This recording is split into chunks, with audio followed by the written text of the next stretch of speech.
আচ্ছা, তো অর্গানিকের মেনলি তোমার কোথায় থেকে এমসিকিউ বা সিকিউ গুলো আসবে এটা একটু আমি বলে দিই, মানে আমার প্রিডিকশন আর কি। প্রিডিকশনটা হলো এরকম যে তোমার অ্যালকিন অ্যালকিন অ্যালকেন অ্যালকিন অ্যালকাইন যেটা আছে এটা থেকে একটা সেট তুমি পাবা। এটা হলো একটা সেট পাবা। দুইটা সেটও আসতে পারে, মানে তোমার ওই যে যখন তুমি আর কি SN1 SN2 বিক্রিয়াগুলোকে কাউন্ট করবা, তাহলে এখান থেকে দুইটা সেট আসতে পারে, বা দুইটা সেট না আসলেও এমন হতে পারে যে গ ঘ তোমার একটু বেশি আসছে এরকম। মানে দুইটা গ এসছে একটা ঘ, এরকম আসতে পারে। এখন কথা হলো যে তোমার এটা থেকে কিন্তু অবজেক্টিভ মাস্ট একটা থেকে দুইটা পাবা, এটা খুব শিওর থেকো। নর্মালি যেটা হয় যে আমাদের সূচনা জৈব যৌগের নামকরণ না সমানতা, এটা থেকে দুইটা এমসিকিউ থাকেই। ঠিক আছে, দুইটা এমসিকিউ তুমি এটা পাবা, মাস্ট, এটা মাস্ট। দুইটা এমন হয়েছে যে ওটা তিনটা চলে এসেছে এমসিকিউ, হতেই পারে, কারণ এখান থেকে কোনো রকম সিকিউ করার চান্স টোটাল মানে তুলনামূলক কম। তবে এমন না যে কম। তোমার সিকিউতে এমন হতে পারে সমানতা তোমাকে দিতে পারে, কারণ সমানতা আগের বার আমি তোমার ওই যে সিকিউ জি ভাই, সলভ করার আলোক সময় দেখাইছিলাম। সমানুতার থেকে দিছে। হ্যাঁ, আমি যখন সিকিউ সলভ করেছি দেখবো যে অনেকগুলো সিকিউ এই সমানতা থেকে এসেছে কিন্তু। ঠিক আছে, হতে পারে কিন্তু ঘ নম্বর যদি হয় তাহলে আমাদের জন্য ভালো আর কি, কারণ এটা থেকে আমরা লিখতে পারবো। আর দেখো যে অ্যালকিন অ্যালকিন অ্যালকাইন এটা থেকে তুমি একটা সেট লিখতে পারো, কারণ এটা হলো পড়াগুলা হলো সেই ছোটবেলা থেকে যেভাবে পড়ে আসছে ওইগুলাই সেম টাইপেরই পড়া। বাট হ্যাঁ, একটু মানে মাঝে মাঝে ধরতে টাফ লাগে। তবে অ্যান্টি মার্কোনিকভ মার্কোনিকভ এগুলো আছে না, এগুলা থেকে নর্মালি দেয়, বা SN1 SN2 এগুলা থেকে দেয়। আবার দেখো যে এই যে আমাদের বেনজিন টলোয়েন ফেনল বা অ্যারোমেটিক কম্পাউন্ডের যেগুলো আছে না, এখান থেকে তুমি মাস্ট একটা সিকিউ পাবা, মাস্ট একটা থেকে দুইটা সিকিউ পাবা এখান থেকে। এটা মানে এটা আসবে। তুমি হলো ওই যে টাইপ ওয়াইজ যখন সিকিউ সলভ করেছিলাম এখানে টাইপে দেখাইছিলাম যে আসলে বেনজিন থেকে এগুলো থেকে জি আসে ভাই। মাস্ট। আর তোমার অবজেক্টিভের বেলায় যেটা বলবো যে এটা থেকে অবজেক্টিভ মাস্ট আসবে, আর এই অবজেক্টিভ গুলা মারার ট্রাই করবা। মানে আমার কাছে পার্সোনালি দেখো, আমি এখানে 5টা চ্যাপ্টারে ভাগ করেছি। এখানে এখানে আরো কিছু ব্যাপার আছে, তারপর আমি এখানে জাস্ট নর্মাল এইচএসসি লেভেল পর্যন্ত এটাই আছে। তো 4 নম্বর দেখো যে alkyl halide alcohol aldehyde ketone acid, এইটা থেকে যে অবজেক্টিভ গুলো আসে না এগুলো একটু খুব টাফ হয়। বা এখান থেকে সিকিউ লেখাটাও আমার কাছে তুলনামূলক টাফ লাগে। মানে তুমি ওই মানে এক্সাম দেওয়ার সময় হলে তোমার মাথায় আসবে কিনা, হঠাৎ হঠাৎ করে আসবে কিনা, এটা নিয়ে একটু প্যারা খাওয়ার একটু ব্যাপার আছে কিন্তু এখানে। ঠিক আছে, আর লাস্টের দিকে অ্যামিন ডাইজোনিয়াম লবণ পলিমার প্লাস আদার্স আছে। তো এখানে দেখো আমি এখানে দিয়েই দিচ্ছি যে এখানে তোমার নর্মালি এখান থেকে একটা সেট, মানে এটা আর এটা মিলে একটা সেট, দুইটা সেট পাবা। আর এখান থেকে একটা সেট পাবা, তিনটা হতে পারে। আবার নর্মালি এমন হতে পারে একটা দুইটা আর এখান থেকে তিনটা, মানে নর্মালি থাকে অ্যালকোহল আর অ্যালডিহাইড থেকে একটা সেট থাকে, সিকিউ একটা থাকে এখান থেকে। তো আমাদের পুরা অর্গানিক কেমিস্ট্রি থেকে 3টা থেকে 4টা সেট আসতে পারে এখান থেকে। 3টা থেকে 4টা সেট আসতে পারে। আর এগুলা থেকে সেট আসে না, এগুলো থেকে অবজেক্টিভ আসে, যেমন অ্যামিন থেকে মাস্ট তুমি অবজেক্টিভ পাবা, মাস্ট। ঠিক আছে, ডাইসোনিয়াম লবণ থেকে আসে না, পলিমার বাস প্লাস আদার যেগুলো আছে এগুলো থেকে নর্মালি আসে না, একটাও আসে না। তো যেটা বলছিলাম যে এই যে তোমার আমাদের মেইনলি যেটা বলবো 5টা চ্যাপ্টারে ভাগ করেছে না, 1 2 3 চ্যাপ্টার, এটা একেবারে একেবারে ভালোভাবে পড়বা। মানে অ্যাটলিস্ট এটা পড়লে, এটা পড়া অনেক টাফ আমার মনে হয় না যে হলো তোমার খুব বেশি টাফ লাগবে। তুমি যদি গোছানো ভাবে পড়ো তাহলে এই 3টা চ্যাপ্টার তুমি পড়তে পারো। তুমি আর কি ভেবে নাও যে এটা আর কি তোমার হলো একটা 3টা চ্যাপ্টার আমি পড়ছি, যেটা আমাদেরকে মানে মাস্ট অ্যালকিন অ্যালকিন অ্যালকাইন পড়লে আমার হলো একটা সেট আসবে, আমি হলে দুইটা অবজেক্টিভ পাবো। আবার এটা হলো একটা সেট হবে আর দুইটা অবজেক্টিভ পাবো। তো এরকম করে আমরা একটু ভালো করে 2টা থেকে 3টা অবজেক্টিভ, এই যে বেনজিন টলোয়েল ফেনল থেকে আসে, তো এইভাবে আমরা একটু ভাগ করে নিয়ে পড়বো। আর এগুলা আমাদের যে হলো একেবারে রিসেন্টলি যেগুলা তোমার সালে এসছে, ওইগুলার থেকে আমাদের জাস্ট রিভিশন দিয়ে যাবো। মানে রিভিশন বলতে মানে জাস্ট আমরা চোখ বুলাই যাবো যে এখান থেকে কি আসে। নর্মালি ওই যে তোমার অনেক কিছু শনাক্তকরণ আছে না, অ্যালডিহাইডের শনাক্তকরণ অ্যালকোহলের শনাক্তকরণ, এইগুলা থেকে তোমার দেখবা যে ওই যে ফেলিং দ্রবণ, এগুলা থেকে তুমি দেখবা যে মানে বারবার একই এমসিকিউ আসে।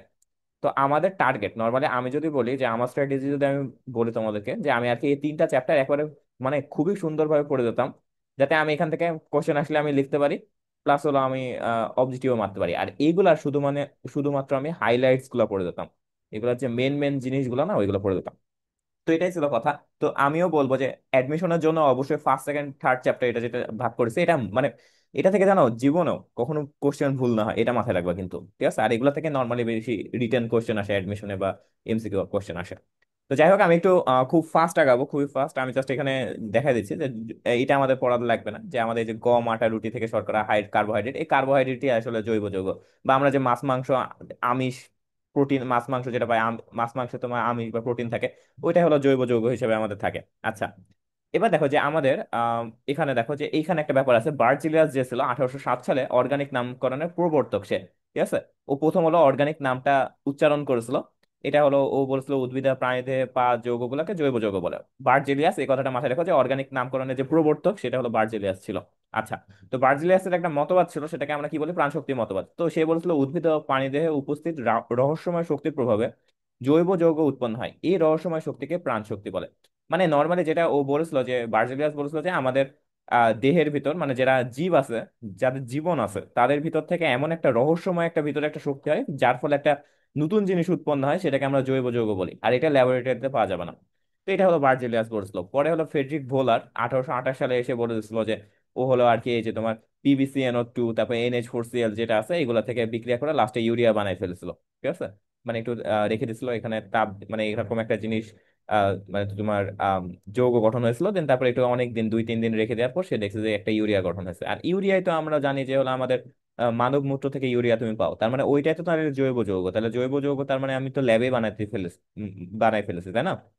তো এখান থেকে সে আর কি বলে যে মানে এই যে বার্জিলিয়াস যেটা বলছো যে ল্যাবরেটরিতে পাওয়া যাবে না, ওইটা সে ভুল প্রমাণ করে দেয়।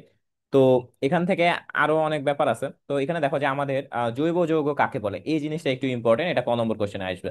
তো এখান থেকে দেখো যে এখানে কি বলছো, যে কার্বন এবং হাইড্রোজেন মিলে গঠন করে হাইড্রোকার্বন।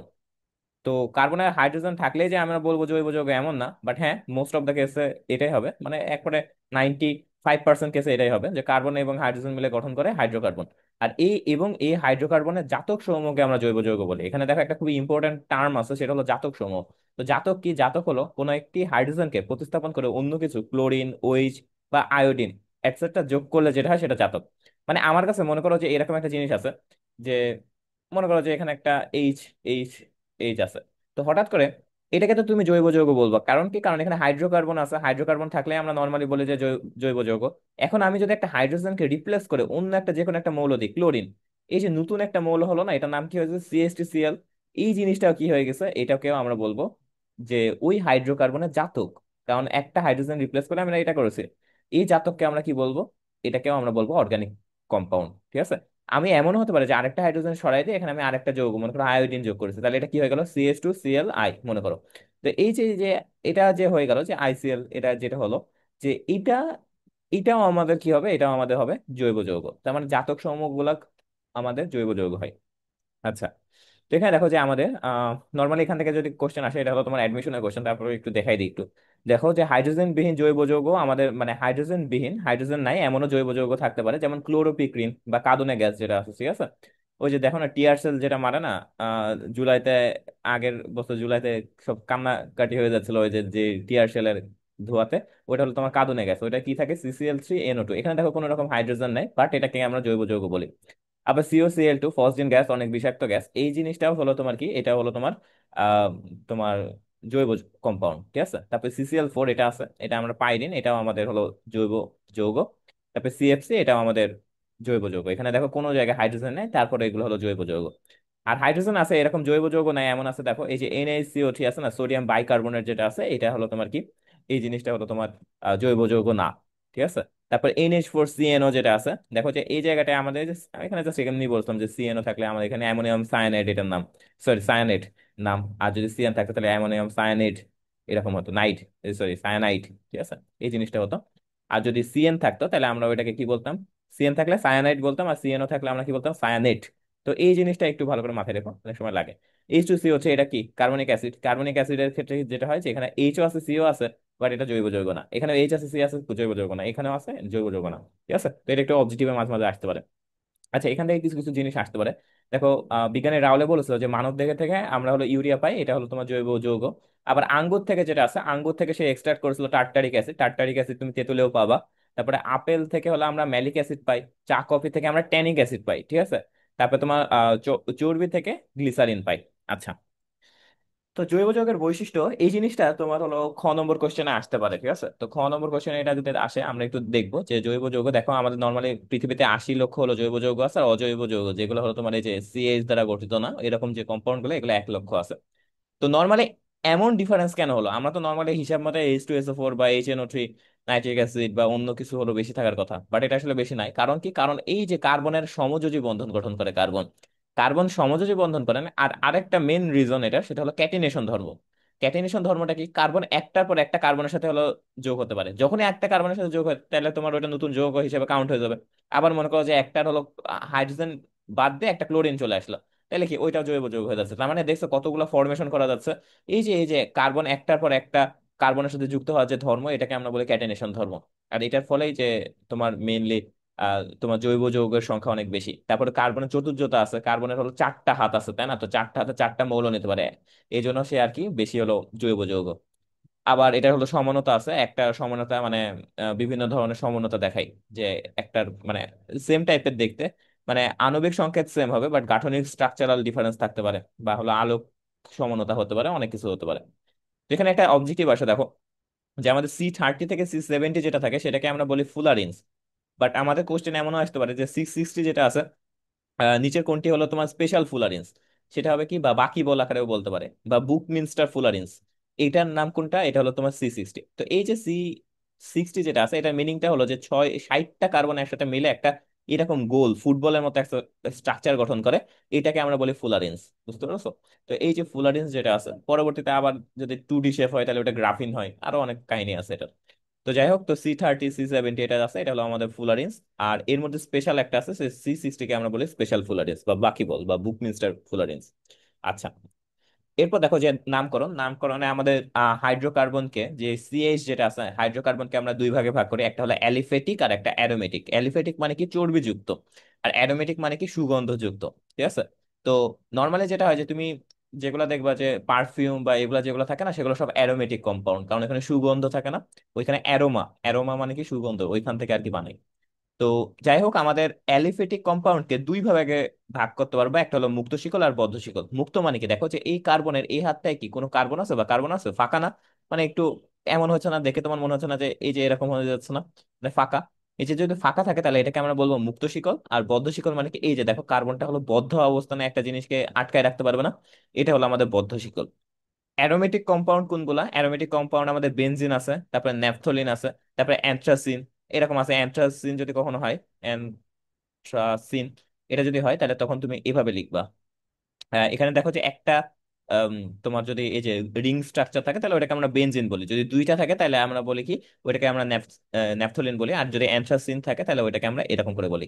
দেখো এই যে এরকম করে, দুইটা তিনটা চারটা পাঁচটা, একটা দুইটা, এই যে এটা হলো কি, এটা হলো তোমার অ্যানথ্রাসিন। ঠিক আছে? এটা দেখো, এটা জাস্ট এরকম করে একটা কার্বনে দেখে তুমি কার্বন সংখ্যা কাউন্ট করে থাকবে, একটা দুইটা তিনটা চারটা, হ্যাঁ, একটা দুইটা তিন, একটা দুইটা তিনটা চারটা, আচ্ছা বেশি হয়ে গেল তাই না? তাহলে এটা দেখো একটু হলো মিলে নিও যে এটা হলো অ্যানথ্রাসিন আর কি কিভাবে গঠন করে। এখানে জাস্ট আমাদের কার্বন সংখ্যা দেখতে হবে। মানে অর্গানিক কেমিস্ট্রির মেইন জিনিসটা একটু আমি তোমাকে বলি। মেইন জিনিসটা হলো যে তুমি কত সুন্দরভাবে কার্বনের চারটা হাত পূরণ করবা। কার্বনের চারটা হাত পূরণ করাই আমাদের মেইন উদ্দেশ্য অর্গানিকের। ঠিক আছে? তো মাথায় রেখো। আচ্ছা, তো আমাদের যে মুক্ত শিকল যেটা আছে, মুক্ত শিকলের বেলায় আমাদের তোমার এই যে সম্পৃক্ত আছে অসম্পৃক্ত, দুই ভাগে আমরা ভাগ করি। যে সম্পৃক্ত যে ব্যাপারটা, সম্পৃক্তকে আমরা বলি যদি আমাদের কোনো একটা কার্বনে শুধুমাত্র, মানে একটা জৈব যৌগে যদি শুধুমাত্র সিঙ্গেল বন্ড থাকে তাহলে ওটাকে আমরা সম্পৃক্ত মানে কম্পাউন্ড বলি। আর যদি ডাবল বন্ড বা ট্রিপল বন্ড চলে আসে কোনোটা, মানে একটা যদি ডাবল বন্ড বা ট্রিপল বন্ড চলে আসে, তাহলে ওটাকে আমরা কি বলবো, অসম্পৃক্ত হয়ে যাবে ওই ব্যাপারগুলো। ঠিক আছে? যেমন এই জায়গাটা দেখো যে কোনো রকম ডাবল বন্ড আছে না, তার মানে এটা কি, এটা হলো সম্পৃক্ত মুক্ত শিকল। আর এটা যদি ডাবল বন্ড চলে আসে বা ট্রিপল বন্ড চলে আসে, ওটাকে আমরা বলবো অসম্পৃক্ত।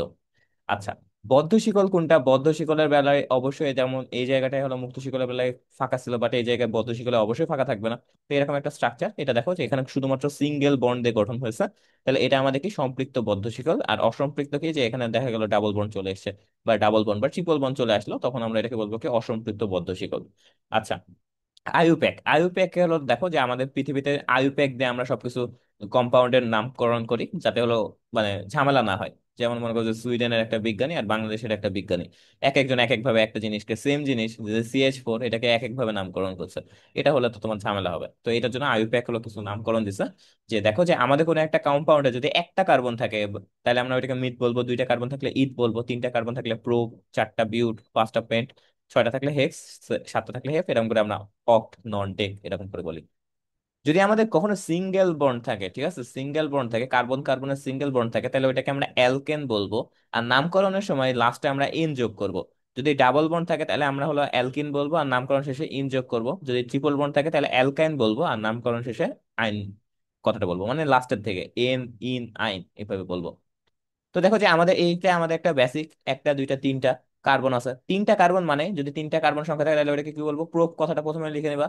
দেন তারপর বলো তো এখানে সিঙ্গেল বন্ড আছে না সব জায়গায়, তাহলে লাস্টে কি লিখবা, এন, তাহলে প্রোপ প্লাস এন, তাহলে প্রোপেন। যদি এখানে দুইটা কার্বন থাকে তাহলে আমরা কি বলবো, ইথ।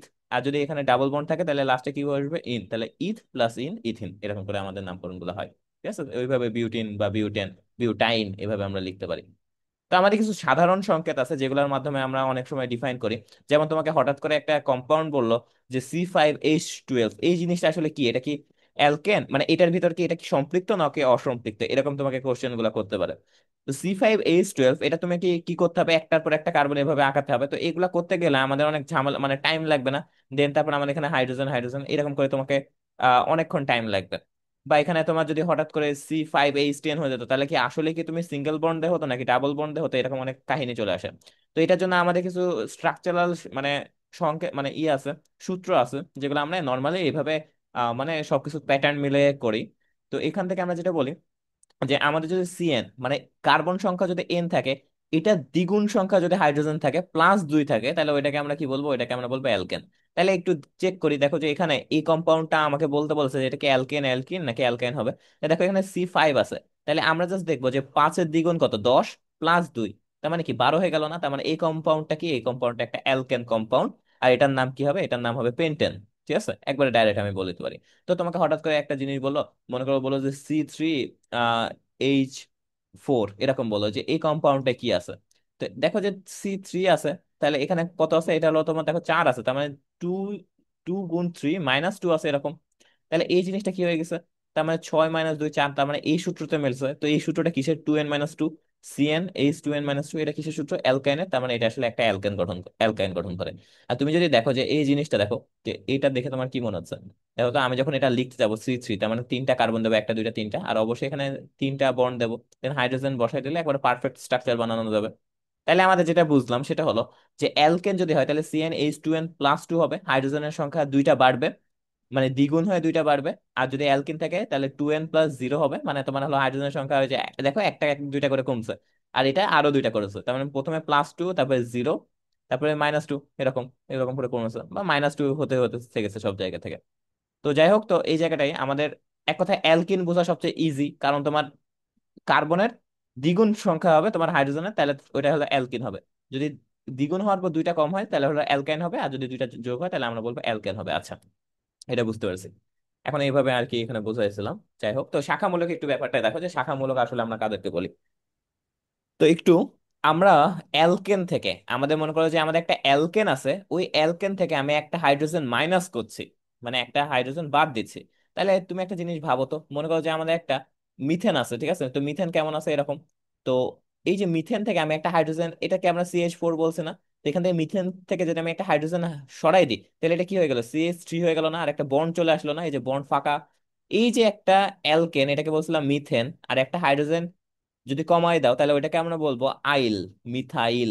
ঠিক আছে, তাহলে এটা কি মিথেন থেকে আমরা কি পাই, মিথেন থেকে একটা হাইড্রোজেন সরাই দিলে আমরা মিথাইল পাই, CH3 মূলক। ঠিক আছে, ওইরকম আমাদের মনে করো যে একটা ইথেন আছে, মনে করো যে এটা কি, এটা একটা ইথেন না, যে দুইটা কার্বন আর সবগুলোতে সিঙ্গেল বন্ড, তার মানে ইথ প্লাস এন, ইথেন। এবার যদি আমি একটা হাইড্রোজেন এটা থেকে বাদ দিয়ে দিই বা মাইনাস করি একটা হাইড্রোজেন, তাহলে এটা কি হয়ে গেল, C2H5 আর একটা ড্যাশ হয়ে গেল না, এটাকে আমরা বলবো ইথাইল। তো এই যে অ্যালকাইল যেটা আছে না, সেটাকে আমরা আর দ্বারা প্রকাশ করি। তাহলে তুমি একটা অ্যালকেন থেকে একটা হাইড্রোজেন মাইনাস করলে যেটা পাবা সেটা হলো তোমার কি অ্যালকাইল পাবা। ঠিক আছে, আচ্ছা। তো আমাদের নর্মালি শাখা হিসেবে কারা থাকে এটা একটু দেখা যায়, অ্যালকাইল মূলক, হ্যালোজেন মূলক, আরো কিছু অনেক জিনিসপাতি থাকে। তো আমাদের মিথাইল থাকতে পারে, ইথাইল থাকতে পারে, প্রোপাইল থাকতে পারে, এরকম। তারপরে হ্যালোজেন যারা আছে এগুলো সব দেখো একযোজী, এগুলো তোমার কি, এগুলো তোমার শাখামূলক হিসেবে থাকতে পারে, ক্লোরো, ব্রোমো, ফ্লোরো, আয়োডো। তারপর আরো কিছু থাকে, নাইট্রোমূলক, NO2, তারপরে NH2, এটা হলো কি অ্যামিনো মূলক, এগুলো থাকতে পারে। আচ্ছা, তো নর্মালি যেটা হয় যে আমাদের যখন নামকরণ করব তখন আমরা প্রধান শিকলটা বেশি গ্রাউন্ড করব। প্রধান শিকল মানে কার্বন সংখ্যা বেশি যেদিকে, যেদিক থেকে আমরা কার্বন সংখ্যা বেশি পাবো সেদিক থেকে আমরা প্রধান শিকল হিসেবে কাউন্ট করবো। ঠিক আছে, যেমন এই জায়গাটা দেখো যে আমরা যদি এইভাবে যে এখানে গিয়ে উপরে যেতাম তাহলে আমাদের কার্বন সংখ্যা কম আসতো, বাট আমি যদি এদিকে চলে যেতাম তার মানে আমাদের কার্বন সংখ্যা বেশি আসছে। তাহলে এটা আমাদের হলো প্রধান শিকল হয়ে যাবে, আর বাকি যে অংশটা পড়ে থাকবে সেটা আমরা শাখা হিসেবে কাউন্ট করবো। ঠিক আছে, এটা কিছুটা চেনের মতো কল্পনা করতে পারো, যে একটা চেন আছে মনে করো এরকম, আর একটা যে এক্সট্রা অংশ আছে সেটা হলো আমাদের কি, এটা আমাদের আহ মানে শাখা হিসেবে কাউন্ট হবে। ঠিক আছে, আচ্ছা। এবার দেখো যে কার্যকারী মূলক, তো কার্যকারী মূলক হলো সেসব মূলক যেগুলো হলো তোমার কোন একটা যৌগে উপস্থিত থেকে রাসায়নিক, ভৌত বা রাসায়নিক ধর্ম নিয়ন্ত্রণ করে। মানে এগুলো হলো সবচেয়ে, ওই যৌগটার নামকরণ এটার উপরে মানে ভিত্তিতেই হয়, ঠিক আছে। তো এই যে আমাদের সিএইচও মূলক আছে, এসও3 মূলক, তো এটার একটা প্রায়োরিটি একটা লিস্ট আছে, এটা নাম্বারিং প্রায়োরিটি বলি আমরা। তো এটা থেকে দেখো যে সবচেয়ে উপরে যে আছে তার প্রায়োরিটি সবচেয়ে বেশি থাকবে, ঠিক আছে। যেমন এটা কি কার্বক্সিলিক, মানে তোমার এই যে অ্যাসিড মূলক আছে তাই না, কার্বক্সিলিক। তারপরে তোমার এখানে দেখো সায়ানো আছে, তারপরে তোমার সিএইচও আছে, ঠিক আছে। তো এইগুলা যেসব আছে না, এগুলো হলো আমাদের আহ, একটা নামকরণের একটা সিস্টেম। দেখো ডাবল ট্রিপল বন্ডের আগে কিন্তু ডাবল বন্ড কি বেশি পাওয়ারফুল, মানে তুমি বেশি মানে তুমি বেশি ওইটাকে দাম দিবা। তারপরে ওএইচ মূলক আছে, তারপরে এটা কি কার্বনিল মূলক আছে, তারপরে অ্যালডিহাইড, তারপরে সায়ানো, তারপরে এইগুলো আছে, এগুলো একটু মাথায় রেখো। আচ্ছা, দেখো আমরা নর্মালি নামকরণ কিভাবে করি। আমরা বাম দিকে সবার আগে শাখামূলক বসাবো, দেন তারপর প্রধান শিকল বসাবো, তারপর কার্যকারী মূলক গুলো বসাবো, ঠিক আছে। তো এইভাবে আমরা নামকরণ করি। তো আমি নর্মালি প্রধান শিকল বসাই, দেন তারপর হলো শাখামূলক বসাই, বা সরি প্রধান শিকল বসাই, তারপর কার্যকারী মূলক বসাই, দেন তারপর শাখামূলক বসাই, ঠিক আছে। এইভাবে আমি নর্মালি নামকরণ করি। তো দেখো যে আমাদের এখানে একটু আহ দেখো এখানে কিছু নিয়ম আছে, যেদিক থেকে মূলক আগে পাবো সেগুলো হলো তোমার নামকরণে করব। যেমন এই জায়গাটায় দেখো যে তুমি, তোমার কাছে অপশন ছিল যে এখানে একটা ক্লোরিন আছে 1 2 3, এখান থেকে কার্বনে হবে, অথবা 1 2 3 4, 4 নম্বর কার্বনে হবে। বাট যেদিক থেকে আমাদের মূলক আগে আসবে, দেখো 3 সবচেয়ে নামকরণের ক্ষেত্রে সবসময় মাথায় রাখবে যে সবচেয়ে মানে লোয়েস্ট সংখ্যার যদি হয় ওইটাই হলো নামকরণটা বেশি হয়, ঠিক আছে। মানে আমরা সবচেয়ে বেশি সংখ্যা দেবো না, এখানে 4 ক্লোরোহেক্সেনও হতে পারতো কিন্তু, মানে তুমি যদি বাম দিক দিয়ে শুরু করতে, বাট হলো 3 ক্লোরোহেক্সেন আর 4 ক্লোরোহেক্সেন, অবশ্যই 3 ক্লোরোহেক্সেন আমরা এটার নামকরণ করবো। আচ্ছা, যেদিক থেকে গুনলে মোট সংখ্যা কম পাবো বা অ্যালফাবেটিক্যাল অর্ডারে যে আগে আসবে সেটা আমরা হলো আগে দেব। যেমন এই জায়গাটা তুমি যদি খেয়াল করো যে আমাদের 1 2 3 4, এখানে দুইটা হলো শাখামূলক আছে, ঠিক আছে। তো এখন আমি যদি শাখামূলক গুলো কাউন্ট করি, তাহলে এই আমরা যদি ডান দিক থেকে কাউন্ট করি, তাহলে এটা 1 নম্বর কার্বনে হলো তোমার একটা শাখামূলক পাবো, আর 3 নম্বর কার্বনে। আর যদি আমরা বাম দিক থেকে কাউন্ট করতাম, তাহলে এমন হতো না যে 1 2 3 4, তাহলে 2 নম্বর কার্বনে একটা পেতাম, আর হলো 4 নম্বর, তার মানে 2 + 4 হতো একটা, তার মানে 6। আর এদিক থেকে আমার কত বেশি, 1 + 3, তার মানে 4, তার মানে এটা হলো বেশি প্রিফারেবল, ঠিক আছে। তার মানে আমাদের এখানে তোমার ডান দিক থেকে আমরা নামকরণ শুরু করবো। যদি আমরা বাম দিক থেকে নামকরণ করতাম তাহলে ওর দুইটা যোগফল বেশি হয়ে যেত। তো আমাদের এখান থেকে আমরা নামকরণটা শুরু করব। আচ্ছা, এবার কথা হচ্ছে যে তুমি যদি একটু খেয়াল করো যে আমাদের ওই অনুযায়ী নামকরণ করবো, তো প্রথমে দেখো এখানে 4টা কার্বন আছে, 4টা কার্বন থাকলে আমরা কি বলবো, বিউট। আর এখানে প্রত্যেকটা সিঙ্গেল বন্ড আছে, এই জন্য এন, বিউটেন। আর এবার আমি যেটা দেখি যে হলো তোমার এখানে কোন নম্বর শাখামূলক কত নম্বরে আছে, তো 1 নম্বর কার্বনে আছে, এই জন্য এটাকে 1 নাইট্রো। 3 নম্বর কার্বনে আছে, এটা 3 ফ্লোরো, এইভাবে আমরা বলি। তো এখানে একটা ব্যাপার আছে যে দেখো নাইট্রো আছে আর ফ্লোরো আছে, তার মানে এফ আছে আর এন আছে, কোনটা আগে আসবে বলো তো। এটা আগে আসবে না অ্যালফাবেটিক্যাল অর্ডারে, তাহলে এই জন্য ফ্লোরো, ফ্লুরো যেটা আছে সেটাকে আগে দেবো, 3 ফ্লোরো 1 নাইট্রো, বুঝতে পারছো। আচ্ছা, তো এইভাবে অনেক কিছু নামকরণ আছে, এগুলো একটু দেখবা। এখানে এই নামকরণটা একটু দেখি, এটা খুবই ইম্পর্টেন্ট একটা নামকরণ। দেখো যে এখানে দেখে সবকিছু একরকম আছে তাই না, তো এখানে তুমি দেখো যে যেদিক থেকে তুমি শাখাটা আগে পাবা, সরি যেখান থেকে কার্বন সংখ্যা বেশি পাবা সেটাকে আমরা প্রধান শিকল হিসেবে কাউন্ট করব। তো দেখো যে এই জায়গাটা তুমি যদি একটু খেয়াল করো যে এখানে পর পর চলে গেল না 4টা, এই 4টাই কিন্তু হাইয়েস্ট হতে পারে তাই না। তো এটা হলো আমাদের প্রধান শিকল হিসেবে কাউন্ট করবো, আর বাকি দুইটা যে বাকি 4টা যেটা আছে সেটা শাখামূলক হিসেবে কাউন্ট করবে। দেখো তো এটা এরকম হয়ে যাচ্ছে না, এরকম একটা স্ট্রাকচার গঠন করছে না? তো এটার নামকরণ কি হবে, 1 2 3 4 আছে, তার মানে এখানে অবশ্যই বিউট হবে, প্রত্যেকটাই সিঙ্গেল বন্ড আছে, বিউটেন হবে। এবার দেখো যে এই জায়গাটা তুমি যদি একটু খেয়াল করো যে 2 নম্বরে দুইটা, দেখো একটা যদি আমাদের প্রধান শিকল হয়ে যায় আর বাকি যেগুলো হয়ে যাবে শাখামূলক হিসেবে কাউন্ট হয়ে যাবে। তো আমি কিন্তু প্রথমেই বলেছিলাম যে শাখামূলকে কিন্তু কি থাকতে পারে, শাখামূলকে অ্যালকাইল মূলক গুলা থাকতে পারে, বুঝতে পারছো। তাহলে আমাদের এটার নামকরণ কি হবে, এটা দেখো তো, বন্ড সিএইচটি আছে না, তাহলে এটা কি মিথাইল মূলক না। এটাও কি মিথাইল, এটাও মিথাইল, মিথাইল, তো 4টা মিথাইল আছে। তো এটার জন্য আমাদের যদি কখনো একই জিনিস ডাবল মানে 2বার রিপিট হয়, তাহলে ওটাকে আমরা বলবো ডাই। যদি 3বার রিপিট হয় তাহলে ট্রাই, 4বার রিপিট হলে টেট্রা। তো একই জিনিস 4বার রিপিট হয়েছে, তো এই জন্য আমাদের বলতে হবে, দেখো 2 নম্বরে দুইটা আছে, 3 নম্বরে তিনটা আছে, 2 2 3 3। যখনই তুমি এই সংখ্যাগুলো এতবার লিখবা অবশ্যই একটা নতুন এক্সট্রা টার্ম দিতে হবে, সেটা হলো টেট্রা, টেট্রা মিথাইল বিউটেন। বুঝতে পারছো, মিথাইল কি, এটা এতদূর পর্যন্ত শাখা, এরপর হলো তোমার প্রধান শিকল, আর তারপর তোমার কার্যকারী মূলক এন। তো এটা আমরা এইভাবে লিখতে পারি। তো অ্যালকেনের জন্য সেম ভাবে তুমি যদি অ্যালকেন বোঝো তাহলে এগুলো পারবা। জাস্ট এখানে কি ডাবল বন্ড থাকবে, আর ডাবল বন্ড যেদিক দিয়ে আগে পাবো সেদিককে আমরা প্রায়োরিটি বেশি দেবো। তো দেখো যে এই দিক থেকে তুমি যদি ডান দিক থেকে ডাবল বন্ড আগে পাচ্ছ তাই না, এটা কি 1 নম্বর কার্বনে পাচ্ছ না, এটাকে যদি আমরা নাম্বারিং করি 1 2, তাহলে মানে 1 নম্বর কার্বনে যেটা লোয়েস্ট সেটাকে আমরা ধরবো। তাহলে এটা কি হবে, 3টা কার্বন আছে তাহলে প্রো, আর 1 নম্বর কার্বনে ডাবল বন্ড আছে এই জন্য 1 ইন, বা এটাকে আমরা প্রোপিন 1ও বলতে পারবো, ঠিক আছে। তো 2 ক্লোরোপ্রোপিন, এগুলো তোমরা আশা করি পারবা। এগুলা তুমি একটু দেখো যে এখানে আছে, দরকার পজ করে দেখো, আর আগে তো করাইছি। তো দেখো যে এই জায়গাটা আইন যেটা আছে, আইনও সেম ট্রিপল বন্ড থাকবে। তো এভাবে সেম ভাবে এটার নামকরণ যদি করো, দেখো একটা দুইটা দুইটা কিন্তু আইন চলে এসেছে, দেখছো দুইটা হলো তোমার ট্রিপল বন্ড চলে এসেছে। তো এটার জন্য আমাদের ওই ওই অনুযায়ী নামকরণ করতে হবে। যেমন এখানে দেখো 1 2 3 4 5 6, ছয়টা কার্বন আছে না, এটার জন্য নামকরণ কি হবে? এটার জন্য অবশ্যই হবে হেক্স। হেক্স কথাটা আসবে। এখন তুমি দেখো 1 নম্বর কার্বনের ট্রিপল বন্ড আছে আর 3 নম্বর কার্বনে, তাহলে 1 3, এই যে যখনই 1 3 ডাবল দিছো না, এই জন্য অবশ্যই ডাই লিখতে হবে, ডাই আইন। আবার দেখো এই যে শাখামূলক গুলা কে কে আছে, এখানে দেখো নাইট্রো আছে আর হলো ক্লোরিন আছে, তো সি আগে আসে নাকি এন আগে আসে? অবশ্যই সি। এই জন্য আমরা কি লিখবো? 5 6 ডাইক্লোরো, তারপর 1 5 ডাইনাইট্রো, 6 1 3 ডাইআইন। ঠিক আছে? তো এই জিনিসগুলো আসবে। তো একটা কথা মাথায় রাখো, যে ডাবল বন্ড আর ট্রিপল বন্ড যদি কোনো একটা কম্পাউন্ডে থাকে, তাহলে ডাবল বন্ডকে আগে প্রায়োরিটি দেবো। যেমন এখানে দেখো ডাবল বন্ড আছে, ট্রিপল বন্ড আছে, অবশ্যই যেটা হলো ডাবল বন্ড আগে থাকবে সেই দিক থেকে নামকরণ আমরা শুরু করবো। ঠিক আছে? পেন্ট 1 in 3 আইন, এভাবে আর কি হবে। এখন এখানে একটা ব্যাপার আছে যে আমরা কেন ডাবল বন্ডকে তো এটা বেশি প্রায়োরিটি দিচ্ছে, তার মানে লাস্টে তো ডাবল বন্ড থাকবে না? এখানেও সে সেম কাহিনী, অ্যালফাবেটিক্যাল অর্ডারে হবে। অ্যালকেনের ক্ষেত্রে এন হয়, ইন হয়, আর হলো আইনের ক্ষেত্রে ওয়াই হয়। তাহলে ই, এ আগে আসে, তারপর ই আগে আসে, তারপর ওয়াই। তার মানে যেটা আগে আসবে সেটা আগে থাকবে, আর তারপর লাস্টেরটা থাকবে। আচ্ছা, এটা বলেছে অ্যালকাইল মূলক সম্পর্কে, তো বলেছে এটা আমাদের সামনে লাগবে। অ্যালকোহল যখন আমরা লিখবো, অ্যালকোহলে অবশ্যই ওএইচ মূলকটা পাবা, যেদিক থেকে ওএইচ আগে পাবো সেটাকে আমরা অ্যালকোহল আকারে বলবো। তো এখান থেকে মনে করো যে এই নামকরণটা আমরা যদি দেখি যে 4টা কার্বন আছে, তার মানে অবশ্যই বিউট হবে। এখন তুমি দেখো যে ওইচ মূলক যেগুলো থাকে সেগুলো তো কার্যকারী মূলক, তাই না? তো ওইগুলো অবশ্যই ডান দিকে হবে, মানে নাম মানে প্রধান শিকলের ডান দিকে হবে। যেখানে দেখো যে 2 নম্বর আর 3 নম্বর আছে, এই জন্য আমরা লিখেছি 2 3 ডাইল, বিউট 2 3 ডাইল, এইটা জিনিসটা এইভাবে লিখতে হয়। আচ্ছা, অ্যালডিহাইডের ক্ষেত্রে অবশ্যই সিএইচও থাকবে, আর এটাকে লাস্টে ন্যাল বলবো বা এল বলবো। যেমন এই নামকরণটা দেখো, এখানে কয়টা কার্বন আছে, আমরা যেদিক থেকে হলো দেখো যে যেদিক থেকে আমরা সিএইচও মূলকটা আগে পাবো সেদিক থেকে নাম্বারিং করবো। দেখো সিএইচও মূলক এখান থেকে আগে পেয়েছি 1 2 3 4 5। তাহলে এখানে দেখো যে 5 এর জন্য আমরা কি লিখবো? অবশ্যই পেন্ট লিখবো।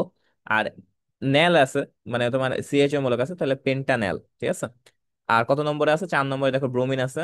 আর এই দেখো এখানে অনেকে মাঝে মাঝে হাইড্রো মনে করে, ঠিক আছে? বাট হাইড্রো কিন্তু এমন কিছু নাই যে তোমার আমরা হাইড্রো বলে কিছু কোনো টার্ম ইউজ করি না। তাহলে এখানে তো 3 হাইড্রো, 2 হাইড্রো, মানে অনেকগুলো হাইড্রো হতো। তো এগুলো আমাদের এত হাইড্রোজেনকে আমরা কখনো শাখামূলক হিসেবে কাউন্ট করি না, আসলে হাইড্রোজেনকে আমরা কাউন্টই করি না টোটালি কিছুতে।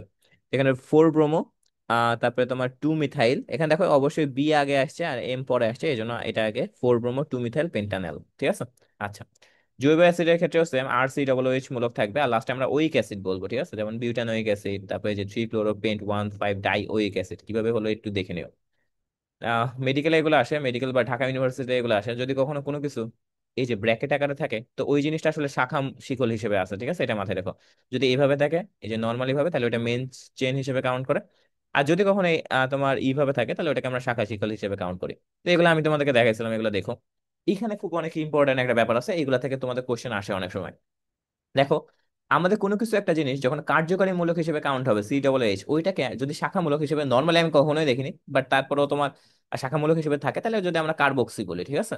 আর যদি অরিজিনাল কার্যকারী মূলক হিসেবে থাকে, তাহলে ওইটাকে আমরা ওইক অ্যাসিড বলি। নর্মালি এটাই আসলে এখান থেকেই শুরু হয়। আর তারপরে তোমার দেখো যে এই জায়গাটায় সিএন, দেখো এটা খুবই ইম্পর্টেন্ট, যদি এটা কখনো শাখামূলক হিসেবে থাকে তাহলে ওইটার নামকরণ হবে কি? সায়ানো। আর যদি এটা অরিজিনাল কার্যকারী, মানে ওইটাই আমাদের মেন, বা এটাই হলো আমাদের ওইখানে বস ক্যারেক্টার হিসেবে প্লে করে, তাহলে ওই জিনিসটা হবে নাইট্রাইল। তার মানে সায়ানোকে কিন্তু আমরা নাইট্রাইল মূলক বলি। এই জিনিসটা খুব ভালো করে মাথায় রাখুন। আবার সিএইচও কে আমরা কি বলি? এটা যদি শাখামূলক হিসেবে থাকে, অনেক সময় ম্যাক্সিমাম টাইম অনেক সময় থাকে অক্সো। আর এটা যদি মেন হিসেবে থাকে, মেন থাকলে ওইটার নাম হয় এল, যেটা আমরা লিখি। আর যদি ওইটা হলো তোমার মনে করো থাকে সিএইচও আর সি ডবল এইচ, দুইটা একসাথে আছে মনে করো একটা কম্পাউন্ডে, একটাতে সি ডবল এইচ আছে আর আরেকটা আছে মনে করো যে সিএইচও। তো যেটা হলো যদি সি ডবল এইচ টি আমাদের উপরে আসে না প্রায়োরিটি লিস্টে, তার মানে এটাকে আমরা মেইন হিসেবে কাউন্ট করবো আর এটাকে আমরা শাখা হিসেবে কাউন্ট করবো। তখন কিন্তু আমরা লাস্টে এল লিখবো না, তখন কিন্তু আমরা লাস্টে লিখতে হবে অক্সো। ঠিক আছে? তো এই জিনিসটা একটু ভালো করে মাথায় রাখো, মানে একই কম্পাউন্ডে যদি দুইটা জিনিস সেম জিনিস চলে আসে, তখন আমরা কি করবো? এই যে সিও যেটা আছে সেটা কার্বনিল কম্পাউন্ড, এটাকে অক্সো আকারে লেখা যায়। আর এটা নর্মালি হলো তোমার কিটোনের জন্য আমরা লিখি, তো এটা আর কি ওন আকারে হয়। ঠিক আছে? আচ্ছা, ওইস যেটা আছে সেটা আমাদের কি, এটাকে আমরা হাইড্রোক্সি বলি, আর যদি শাখা মেন হিসেবে কাউন্ট করে তাহলে অল বলি। তারপর এস টা আমাদের লাগে না মার্কআপটা, বা থায়োলটা লাগতে পারে। এস এইচ অনেক জায়গায় একটা কম্পাউন্ড যদি থাকে, তাহলে ওটা আসলে থায়োল কম্পাউন্ড। ঠিক আছে? NH2 থাকলে আমরা ওইটাকে কি বলি? ওইটাকে আমরা বলি অ্যামিনো। ঠিক আছে? খুব ভালো করে মাথায় রাখো, কিন্তু এটা কিন্তু অ্যামাইড না। NH2 কিন্তু অ্যামিনো। যদি অ্যামাইড হতো তাহলে CONH2 হতো, এটাকে আমরা অ্যামাইড বলি। ঠিক আছে? এই জিনিসটা একটু ভালো করে মাথায় রাখো, এটাকে আমরা কি বলি? অ্যামাইড। আচ্ছা, এখন দেখো যে আমাদের এই জায়গাটা, এই যে এইটা আমি একটু উদাহরণ দিই তাহলে তুমি ক্লিয়ার হবা যে কেন আমি ওইটা বলছি। দেখো একটা কম্পাউন্ডে একটা ওএইচ আছে আর সিএইচও এইচ আছে, এখন তুমি কাকে বস হিসেবে কাউন্ট করবে? অবশ্যই সিএইচও কে। যদি একটাকে বস হিসেবে কাউন্ট করো, অন্যটা যেটা হবে সেটা শাখামূলক হিসেবে কাউন্ট হয়ে যাবে এখানে। তাহলে একই জায়গায় দুইটা বস থাকতে পারে না, এই জন্য এই কাহিনীটা হয়। তাহলে এখানে কি হবে, নামকরণটা দেখো এটা শাখামূলক হয়ে গেছে। একটা জিনিস যখন শাখামূলক হয়ে গেছে তখন ওইটার নাম ওইচ কে আমরা অল বলবো না, ওইটাকে আমরা বলবো হাইড্রোক্সি। তাহলে এটাকে আমরা কি বলবো, 3 হাইড্রোক্সি পেন্টান 1 এল। এখানে একটা এক্সট্রা নাম যোগ করতে হয় এন, পেন্টান আন যোগ করতে হয়, ঠিক আছে। এই জায়গাটায় তুমি দেখো যে আমাদের এখানে সি ডবল এইচ আছে, সিএইচও কে প্রায়োরিটি লিস্টে উপর আছে, এটা আগে আছে, তার মানে এটা বস ক্যারেক্টার হিসেবে প্লে করবে, আর এটা কি, এটা শাখামূলক হয়ে যাবে। তাহলে এই জায়গাটা দেখো 3 অক্সো, এই যে সিএইচও যদি মানে তোমার শাখামূলক হিসেবে থাকে তাহলে ওইটাকে আমরা কি বলি, অক্সো বলি না? এই যে দেখো তো অক্সো বলেছে না, তাহলে ওইটার জিনিসটা হবে 3 অক্সো 2 প্রোপাইল প্রোপান 1 ওয়েক অ্যাসিড, এইভাবে আমরা লিখতে হবে, ঠিক আছে। তো এগুলো একটু রেয়ার কেস হয়, বাট হয়, মানে কিন্তু অনেক সময় আসে কিন্তু। দেখো ইথারের সংকেতটা কি, যদি তোমার একটা অক্সিজেন থাকে আর দুই দিকে তোমার হলো সিএইচ, এই যে আর মানে কি, আর মানে এখানে হতে পারে সিএইচ3 মূলক থাকতে পারে, এখানে থাকতে পারে C2H5 মূলক বা ইথাইল বা প্রোপাইল বা এইসব মূলকগুলো যদি থাকে তাহলে ওইটাকে আমরা বলবো কি, ইথার। তো ইথারের নামকরণ কিভাবে করা হয়, দেখো যে আমাদের যদি ছোট পার্ট থাকে তাহলে ওইটাকে আমরা অ্যালকক্সি বলি, আর যদি বড় পার্ট থাকে তাহলে আমরা বলি যে অ্যালকেন। তো এখানে দেখো যে এই জায়গাটায় অক্সিজেনের সাথে যেটা ছোট পার্ট হিসেবে থাকে তো ওইটাকে আমরা অ্যালকক্সি বলি। দেখো এখানে যে ছোট পার্টটা এটাকে আমরা কি বলবো, মিথক্সি। আর এই যে বড় পার্টটা এটাকে আমরা অ্যালকেনের চেন হিসেবে বলতে পারি না? তাহলে এটা কি হবে, এটা হবে 1 মিথক্সি প্রোপেন, 1 নম্বর কার্বনের সাথে যুক্ত আছে 1 মিথক্সি প্রোপেন। 2 মিথক্সি প্রোপেন কিভাবে লেখা হয় দেখো, যে ওসিএইচ, এটা আমাদের কি, এটা আমাদের মিথক্সি বলছে। আর এই যে একটা অ্যালকেনের চেনে 2 নম্বর কার্বনের সাথে এটা যোগ, এই জন্য বলে হয় 2 মিথক্সি প্রোপেন, ঠিক আছে। আচ্ছা, অ্যাস্টারের ক্ষেত্রে কি হবে, অ্যাস্টারের ক্ষেত্রে R C ডবল মানে তোমার এই যে অ্যাস্টারটা আসলে অ্যাসিডের মতোই। যে তোমার যদি মনে করো যে এরকম থাকে, যে তুমি ও এইচ এরকম থাকে না, আমাদের মনে করো এটা কি, এটা আমাদের একটা অ্যাসিড না, অ্যাসিডে এইচটা বাদ দিয়ে, তুমি যদি একটা আর বসাও তাহলে ওইটা আমাদের হবে কি, ওইটাকে আমরা বলি অ্যাস্টার, ঠিক আছে। তাহলে অ্যাস্টার আর অ্যাসিড, দেখছো নাম কত কাছাকাছি, অ্যাসিড আর অ্যাস্টার। যদি লাস্টে আর থাকে তাহলে ওটাকে অ্যাস্টার বলি, আর যদি এখানে এইচ থাকে তাহলে ওটাকে অ্যাসিড বলি। তো এটা আসলে তোমার দুইভাবে নামকরণ হয়, একটা হলো অ্যালকানয়েড আর অ্যালকাইল। তো নর্মালি যেটা থাকে যে অক্সিজেনের থেকে যে বড় পার্টটা থাকে, ঠিক আছে, বড় যে পার্টটা থাকে সেটা অ্যালকানয়েড। এই যে আমি বলছি যেটা ও এর সাথে থাকবে সেটা হলো অ্যালকাইল, সরি, যেটা ও এর সাথে থাকবে সেটা হলো তোমার অ্যালকাইল পার্ট, মানে এই যে এটার সাথে যেটা আছে না এটা হলো অ্যালকাইল পার্ট। আর যেটা হলো বাকিটা যে সম্পূর্ণ অংশটা সেটা আমাদের থাকবে কি, সেটা হবে অ্যালকানয়েড। যেমন মনে করো যে এই যে এই একটা কম্পাউন্ড তোমাকে দিয়ে দিছে, তো এই কম্পাউন্ডে দেখো CH3টা কার সাথে আছে, ও এর সাথে আছে না, তার মানে এটাকে আমরা বলবো মিথাইল প্রোপানয়েড। আর যে অংশটা কার্বনের সাথে থাকে সম্পূর্ণটা সেটাকে আমরা হলো, সরি, যে অংশটা কার্বনের সাথে থাকে সেটাকে আমরা জাস্ট অ্যালকাইল হিসেবে কাউন্ট করবো। তো এখানে কি আছে, 2টা কার্বন আছে, তার মানে এখানে কি, এটা অবশ্যই, সরি, তোমার 3টা কার্বন আছে, 3টা কার্বন থাকলে কি লিখবো, প্রোপেন, তাই না? তো এটা হবে কি, প্রোপানয়েড। তার মানে বাকিটা হলো, এখানে বলছে যে যেটা হলো অক্সিজেনের সাথে থাকবে, এই যে মিথাইল গ্রুপটা আছে এই জন্য মিথাইল, আর বাকি অংশটা কি, বাকি অংশটা অ্যালকানয়েড বলবো। তাহলে এখানে কি হবে, 3টা কার্বন আছে, প্রোপানয়েড, ঠিক আছে, তাহলে মিথাইল প্রোপানয়েড। অ্যামিনের ক্ষেত্রে মাথায় রাখো যে NH2 কে আমরা অ্যামিন বলি। তো এখানে 1 2 3 ডিগ্রি অ্যামিন হতে পারে। নর্মালি যেটা থাকে যে আমাদের যদি কখনো 2 ডিগ্রি অ্যামিন থাকে তাহলে ওইটা আমরা এক্সট্রা হিসেবে এভাবে লিখি যে অ্যামিন সহ ছোটটা আলাদা এবং বড়টার নাম্বারিং করব। এই যে অ্যামিন সহ যে পার্টটা আছে এটা তুমি আলাদা করবে, আর ছোট বড়টার নাম্বারিং করব। তো বড়টার নাম্বারিং করলে দেখো তো 1 2 3 আসে, তাহলে আমরা এখান থেকে দেখো এটাকে আমরা কি, প্রোপেন বলি না? তাহলে আমি এখানে প্রোপেন লিখলাম। দেন তোমাকে দেখো যে এটা এন আছে এই জন্য আমরা বলি এন মিথাইল। এন মিথাইল, এই যে মিথাইল আছে, এন মিথাইল অ্যামিনোপ্রোপেন, 1 N মিথাইল অ্যামিনোপ্রোপেন, এখানে একটা ব্র্যাকেট দিয়ে এটা লিখতে হয়, ঠিক আছে। যদি 3 ডিগ্রি থাকে তাহলে এমন হতে পারে যে এই জায়গাটায় দেখো তো, এই কার, দেখো আমরা আসলে 1 ডিগ্রি 2 ডিগ্রি 3 ডিগ্রি এটা আসলে কিভাবে বলি, যদি আমাদের একটা অ্যামিন থাকে, অ্যামিনের সাথে একটা কার্বন যোগ থাকে তাহলে ওটাকে আমরা 1 ডিগ্রি বলি। এই অ্যামিনটার সাথে দেখো তো কয়টা কার্বন যুক্ত আছে, একটা হাতে তোমার একটা কার্বন, আরেকটা হাতে আরেকটা কার্বন, তাহলে 2টা কার্বন আছে বলে এটাকে আমরা বলি কি, 2 ডিগ্রি। যদি এই দেখো অ্যামিনের সাথে এন এর সাথে একটা কার্বন, দুইটা, তিনটা কার্বন থাকে তাহলে ওটাকে আমরা 3 ডিগ্রি বলি। তো 3 ডিগ্রির নামকরণ করতে হবে 1 NN ডাইমিথাইল অ্যামিনো প্রোপেন, ঠিক আছে। তো এইভাবে আমাদের নামকরণটা করতে হবে। আচ্ছা, চাকরির যৌগের নামকরণ এটা আমাদের এখন তেমন লাগবে না, তো ওইখানে স্কেলেটাল ফর্মুলা আছে, এগুলো আছে জিনিসপাতি। আচ্ছা, স্কেলেটাল ফর্মুলাতে মাঝে মাঝে লাগে। দেখো যতগুলা কোণা থাকবে ততগুলাকে আমরা কার্বন হিসেবে কাউন্ট করব। আর এর মাথায় যদি এরকম একটা দাগ থাকে তাহলে ওটাকে আমরা মিথাইল গ্রুপ হিসেবে কাউন্ট করবো, ঠিক আছে। তাহলে এই জায়গাটায় দেখো তো, একটা কোণা, দুইটা কোণা, তিনটা, চারটা কোণা, তাহলে 4টা কোণা থাকলে আমাদের কি হবে, এটা অবশ্যই বিউট হবে, ঠিক আছে। আর এটা 3 নম্বর কার্বন বা 2 নম্বর কার্বনে কি আছে, একটা হলো মিথাইল আছে, তার মানে এখান থেকে আমরা কি বলবো, এই যে এটার নামকরণ কি হবে, তাহলে আমরা কিভাবে লিখবো বলতো, 1 2, তাহলে আমরা এভাবে লিখবো না, 2 মিথাইল বিউটেন, এভাবে আমাদের লিখতে হবে, ঠিক আছে। আচ্ছা, তো এরকম অনেক জিনিসপাতি আছে, তো এগুলো একটু দেখে নিও। আমাদের অনেক সময় অ্যাসিড অ্যানহাইড্রেট খুবই সুন্দর একটা জিনিস, যে এখান থেকে এরকম একটা স্ট্রাকচার, দেখো তো এটা সিমেট্রিক স্ট্রাকচার না? তো এরকম একটা স্ট্রাকচার, এটা কিন্তু হলো তোমার অ্যাসিড অ্যানহাইড্রেট।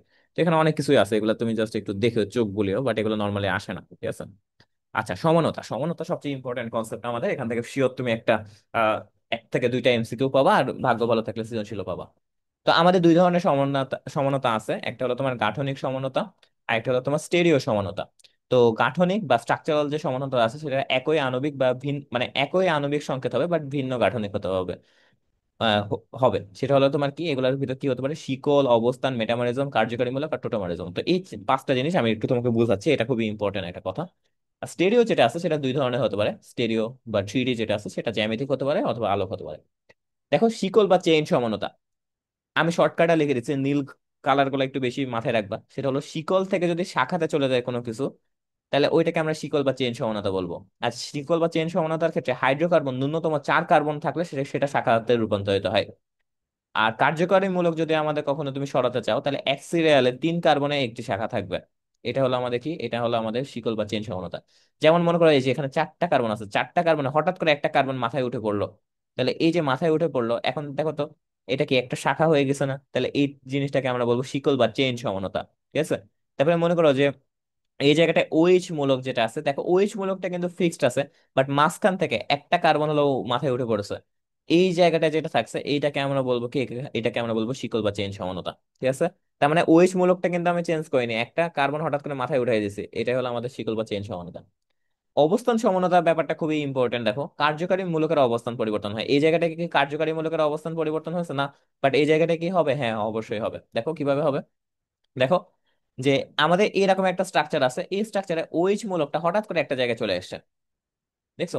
এই পুরা কার্যকারী মূলকটারই অবস্থান যদি পরিবর্তন হয়, তাহলে ওইটাকে আমরা বলবো অবস্থান সমানতা। বাট এখানে একটা খুবই ইম্পর্টেন্ট একটা টার্ম আছে, যে টার্মটা আমি একটু তোমাকে বলতে চাই, সেটা হলো এখানে অবশ্যই একযোজি কার্যকারী মূলক হতে হবে। একযোজি বলতে কি, যাদের একটা হাত ফাঁকা আছে বা যাদের যোজনী এক, সেটাকে আমরা একযোজি কার্যকারী মূলক বলি। যেমন এরা কে হতে পারে, এই যে ওইচ মূলক, NO2 মূলক, তারপরে এই যে হ্যালোজেন মূলক বা অ্যালডিহাইড, তোমার অ্যাসিড মূলক, এগুলা যেগুলো আছে দেখো তো একটা হাত ফাঁকা আছে না, এগুলা আসলে একযোজি কার্যকারী মূলকের ভিতর পড়ে। আর এগুলো যদি অবস্থান পরিবর্তন করে, তাহলে এটাকে আমরা বলবো অবস্থান সমানতা। আবার এমন হতে পারে যে ডাবল বন্ড বা ট্রিপল বন্ড আছে যেগুলো, সেগুলো যদি অবস্থান চেঞ্জ করে, তাহলে ওইগুলোকে আমরা কি বলবো, অবস্থান সমানতা। এই জায়গাটা খুব ভালো করে দেখো, কারণ এটার সাথে মেটামরিজমের সাথে তোমাদের খুব প্যাচ লাগবে, ঠিক আছে। তো এই জিনিসটা একটু ভালো করে মাথায় রাখো। দেখো ডাবল বন্ড আছে, ডাবল বন্ড হঠাৎ করে এখানে চেঞ্জ হয়ে আরেকটা কার্বন চলে গেল, এখানে একটা 1/3 ছিল, এখানে তোমার 2/2 হয়ে গেছে। তো এটা কি, এটা অবস্থান সমানতা। এবার দেখো মেটামরিজম, মেটামরিজম কিন্তু অবস্থান সমানতারই একটা একটা রূপ, ঠিক আছে। তো এই যে মেটামরিজমে যেটা হয়, যে আগের বার কি করেছিল, একযোজি পরমাণুর হলো পুরো একযোজি কার্যকরী মূলকের অবস্থান পরিবর্তন করে ফেলেছিল না? এবার যেটা হবে যে দ্বিযোজি কার্যকরী মূলকের অবস্থান পরিবর্তন করবা। তাহলে এই জায়গাটা দেখো যে আমাদের দ্বিযোজি, দ্বিযোজি কারা আছে, যেমন ইথার আছে, কিটোন আছে, দেখো 2টা হাত ফাঁকা আছে, বা হলো অ্যাস্টার আছে, 2টা হাত ফাঁকা আছে না লাস্টের দিকে? তো এরা যদি কখনো অবস্থান পরিবর্তন করে, যে মিথক্সি প্রোপেন থেকে ইথক্সি প্রোপেন হয়েছে, এই জায়গাটা আমরা কি বলবো, এটাকে বলবো মেটামরিজম। আর এখানে কি আছে, কার্যকারী মৌলিকের দুই দুই পাশে কার্বন সংখ্যার ভিন্নতা দেখা যাবে, নর্মালি যেটা হয় আগে যেটা থাকে ওটার সাথে ভিন্নতা দেখা যায়, এটাই, ঠিক আছে। তার মানে এটা কি, এটা খুবই ইম্পর্টেন্ট টার্ম, বারবার বলছে, এটা হলো তোমার দ্বিযোজী পরমাণুর ক্ষেত্রে। আর এটা তোমার কি, এটা হলো তোমার একযোজী কার্যকারী, মানে ওইটা দ্বিযোজী কার্যকারী মূলকের ক্ষেত্রে, এটা একযোজী কার্যকারী মূলকের ক্ষেত্রে। আচ্ছা, টোটোমারিজম, ঠিক আছে। টোটোমারিজমটা আসলে কি, দেখো টোটোমারিজমের বেলায় আমাদের কিটো, তারপরে কার্বনিল মূলক, ইথিন, নাইট্রোসো মূলক থাকলে টোটোমারিজম পাবো। তো এই জায়গাটা যেটা হয় যে আমাদের আগে কিটো মূলক আর কার্বনিল মূলক, এই জিনিসটা আমাদের চিনতে হবে, ঠিক আছে। যদি আমাদের কখনো একটা জিনিস এরকম স্ট্রাকচারে থাকে, তাহলে ওইটাকে আমরা আসলে মেইনলি কিটো মূলক বা কার্বনিল মূলক হিসেবে কম মানে বলতে পারি। দেখো, মাস্ট বি এখানে কার্বনিল মূলক থাকবে, কার্বনিল মূলক, দেন তারপর এখানে থাকে যদি আর থাকে অথবা এস থাকে, বা আর বা এস থাকে, তাহলে ওইটাকে আমরা বলবো যে এই জিনিসটা হবে তোমার কিটো মূলক বা কার্বনিল মূলক। দেখো এই জায়গাটায় NH2 চলে আসছে, তার মানে এটা কি হবে না, কারণ এখানে তো অবশ্যই আর বাই এস থাকতে হবে, আর বাই এস থাকবে, মানে দুই হাতে আর বাই এস থাকতে হবে। এই জায়গাটা দেখো 2টা এইচ আছে, হ্যাঁ হতে পারে, তাহলে ঠিক আছে, এটা হলো আমাদের কি, এটা আমাদের টোটোমারিজম দেখাবে। তারপর এটা কি, দেখো টোটোমারিজম দেখাবে ওএইচ আছে এখানে না, এটা না। এটা কি দেখাবে, হ্যাঁ একটাতে আর আছে একটাতে এইচ আছে, ঠিক আছে, একটাতে আর আছে দুইটাতে আর আছে, তার মানে এটা কি, এটাও আমাদের টোটোমারিজম দেখাবে। আর এটার একটা নাম আছে, এটাকে বলা হয় কি, কিটো ইনল সমানতা।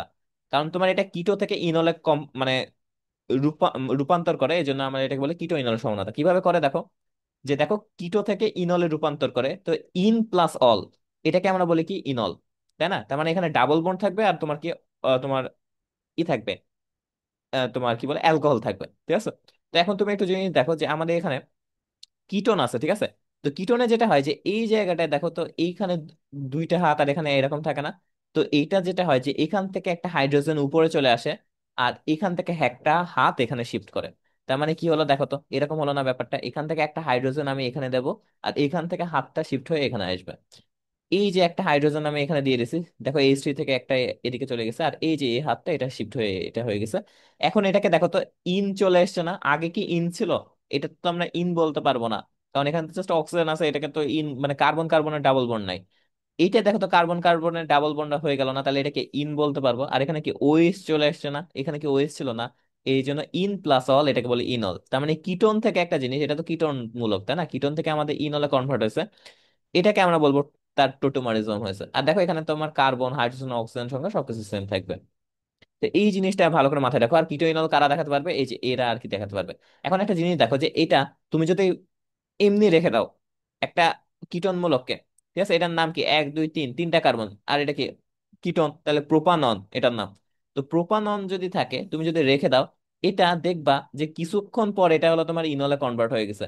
তাহলে এই জিনিসটা হলো একটা গতিশীল সমানতা, ঠিক আছে? তার মানে আমাদের টোটোমারিজম কি, এটা আমাদের একটা গতিশীল সমানতা, ঠিক আছে, মনে থাকবে। আচ্ছা, মানে এটা মানে অটোমেটিক, মানে কনভার্ট হয়ে যাবে, অটোমেটিক কনভার্ট হয়ে যাবে, অটোমেটিক, ঠিক আছে, কনভার্ট, এটা মাথায় রাখো। আচ্ছা, এবার দেখো কার্যকারীমূলক সমানতা। তো এটা আমাদের আসলে কার্যকারীমূলক সমানতাটা আমরা আইডেন্টিফিকেশন করি। কিভাবে করি দেখো, কার্যকারীমূলকের মূলকটাই চেঞ্জ হয়ে যাবে সম্পূর্ণ। মানে আগের বেলায় এমন হয়েছে যে অবস্থান সমানতায় ওএইচ মূলক এখান থেকে এখানে গেছে, মানে একযোজি পরমাণুটা, কার্যকারীমূলকটা। দ্বিযোজিতে দেখো মানে ওই ওটা এখানে ছিল, এখানে চলে এসে দ্বিযোজিটা শিফট হয়েছে। বাট এই জায়গাটা একটা জিনিস হয়েছে যে কার্যকারী মূলকের কার্যকারী মূলকটাই চেঞ্জ হয়ে যাবে। যেমন মনে করো যে আমাদের CnH2n আছে, এরকম যদি কোনো একটা কম্পাউন্ড থাকে বা আণবিক সংকেত বিশিষ্ট থাকে, তার দুই ধরনের কার্যকারীমূলক সমানতা থাকতে পারে। একটা অ্যালকিন থাকতে পারে, মানে অ্যালকিন আকারে তুমি করতে পারবা, চাকরি অ্যালকেন আকারে। তো নর্মালি আমরা যেটা দেখো যে আমরা এতক্ষণ কি পড়ছি, আমরা এতক্ষণ গাঠনিক সমানতা পড়ছি না? তো গাঠনিক সমানতায় মেন জিনিস কি ছিল বলো তো? আণবিক সংকেতটা সেম থাকবে বাট স্ট্রাকচারাল ডিফারেন্স থাকবে।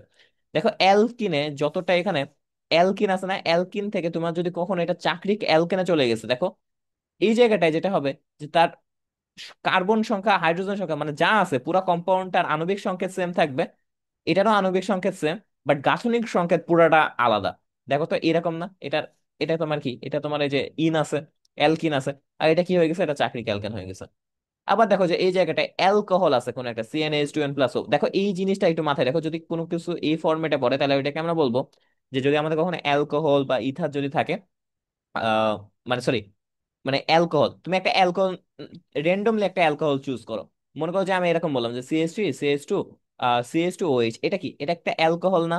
এটা অবশ্যই একটা অ্যালকোহল। তো তুমি দেখো যে এখানে এখানে এটা কি এ ফরম্যাটে পড়ে? দেখো তিনটা কার্বন আছে, তার মানে C3 লিখবো। এইচ কয়টা আছে? 3 4 5 6 7 8, তার মানে এইচ আটটা। আর অক্সিজেন কয়টা আছে? এটা এটা দেখো তো এই ফরম্যাটে পড়ে কিনা। এখানে যদি তুমি 3 বসাও, এখানে কত বসাতে হবে? এইচ 2 গুণ 3, তার মানে 6 + 2, আর অক্সিজেন তার মানে 8O। দেখো তো এটা হয়ে গেল, তার মানে এটা হলো অ্যালকোহল। অ্যালকোহল থেকে কোনো কিছু যদি ইথারে কনভার্ট হয়, তাহলে ওইটাকে, বা ইথার থেকে কোনো কিছু যদি অ্যালকোহলে কনভার্ট হয়, এই জিনিসটাকে আমরা বলবো যে এখানে আর কি কার্যকারীমূলক সমানতা হয়েছে। যেমন দেখো যে এই যে CH2 CH2 CH2 CH2OH আছে, এটা হঠাৎ করে একটা ইথারে কনভার্ট হয়ে গেছে। এখানে দেখো সবকিছু সবকিছু কার্বন সংখ্যা হাইড্রোজেন সংখ্যা অক্সিজেন সংখ্যা সবকিছু সেম হয়ে গেছে, সবকিছু সেম আছে, left hand side right hand side. তো এইখানে দেখো যে একটা জিনিসের কার্যকারী মূলক যেটা ছিল ওইচ, পুরাটা চেঞ্জ হয়ে গেছে, ওইচ থেকে ওতে কনভার্ট হয়ে গেছে। তারপর এদের কার্বন হাইড্রোজেন অক্সিজেন সংখ্যা যদি সেম থাকে, তাহলে ওইটাকে আমরা বলবো কার্যকারী মূলক সমানতা হয়েছে এখানে। বুঝতে পারছো? আচ্ছা, এরকম সেম ভাবে অ্যাসিড থেকে তুমি অ্যাস্টার পাবা, অ্যাসিড থেকে অ্যাস্টার, বা অ্যাস্টার থেকে অ্যাসিড, এরকম করে পাবা।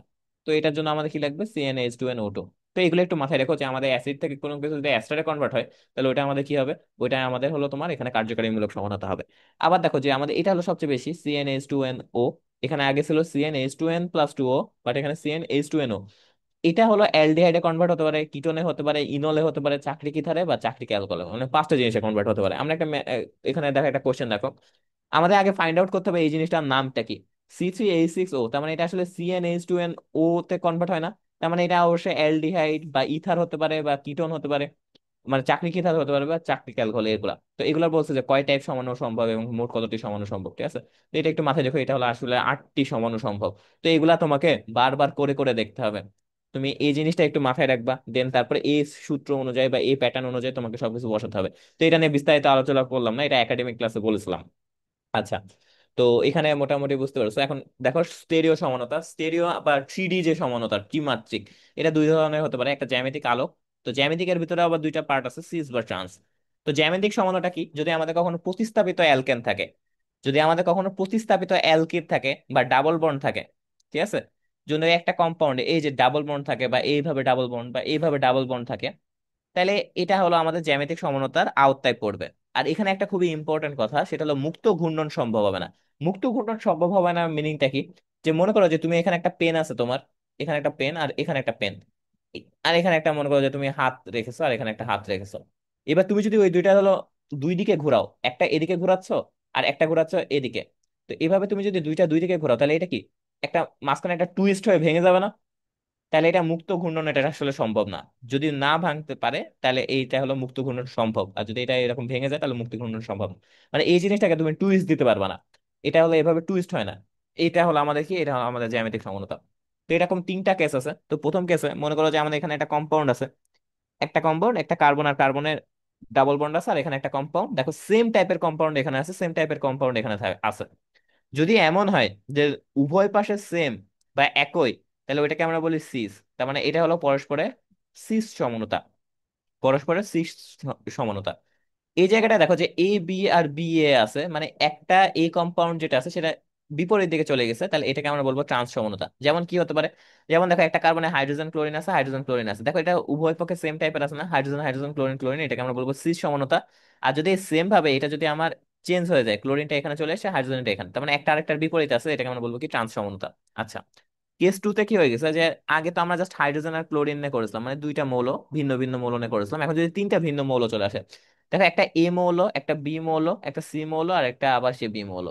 তার মানে এবার দেখো যে এ মৌলটার এখানে সি মৌল আছে, বি মৌলটার এদিকে বি মৌল আছে। দেখো তো বি মৌলটার এদিকে সেম হয়ে গেছে না, তাহলে এটাকে আমরা সিক্স বলবো।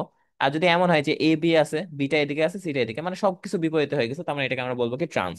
আচ্ছা, কেস থ্রিটা দেখো, এটা আমাদের অ্যাডমিশনে, এটা তোমাদের ইসে আসবে না। তো নর্মালি যেটা হয় যে আমাদের যদি কখনো এমন থাকে যে চারটা আলাদা মৌল দিয়ে আছে, আয়োডিন, ক্লোরিন, হাইড্রোক্সিল, এইচ দিয়ে আছে, তো এটার ক্ষেত্রে আমাদের যেটা করতে হবে যে প্রথমটার পরমাণুটা একটু কাউন্ট করতে হবে, পরমাণু সংখ্যাটা। যেমন আয়োডিনের কত, 53, ক্লোরিনের 17, অক্সিজেন 8, এইটা এইচ হলো 1।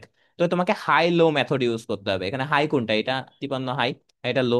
এটার ক্ষেত্রে কোনটা, ডান দিকের ক্ষেত্রে এটা হাই এটা লো, তার মানে এখানে যেটা হাই যদি সেম থাকে তাহলে ওইটাকে আমরা বলবো সিস, বলি না?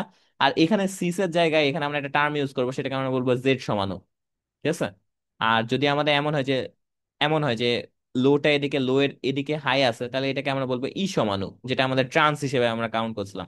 মানে আগে যেটাকে আমরা ট্রান্স বলছিলাম, এটাকে এখানে ইন্টিজেন, ইন্টিজেন এভাবে আমরা বলবো বা ই সমানু বলবো। আর যদি এমন হয় যে সেম টাইপের হয় এক পাশে, যদি মানে হাই লো মেথডে যদি সেম টাইপের হয়, তাহলে ওটাকে আমরা সিস সমানু বলবো, ঠিক আছে। বা এটাকে জুজামম্যান বা হলো তোমার জেড সমানু বলে। তো এটাই আর কি।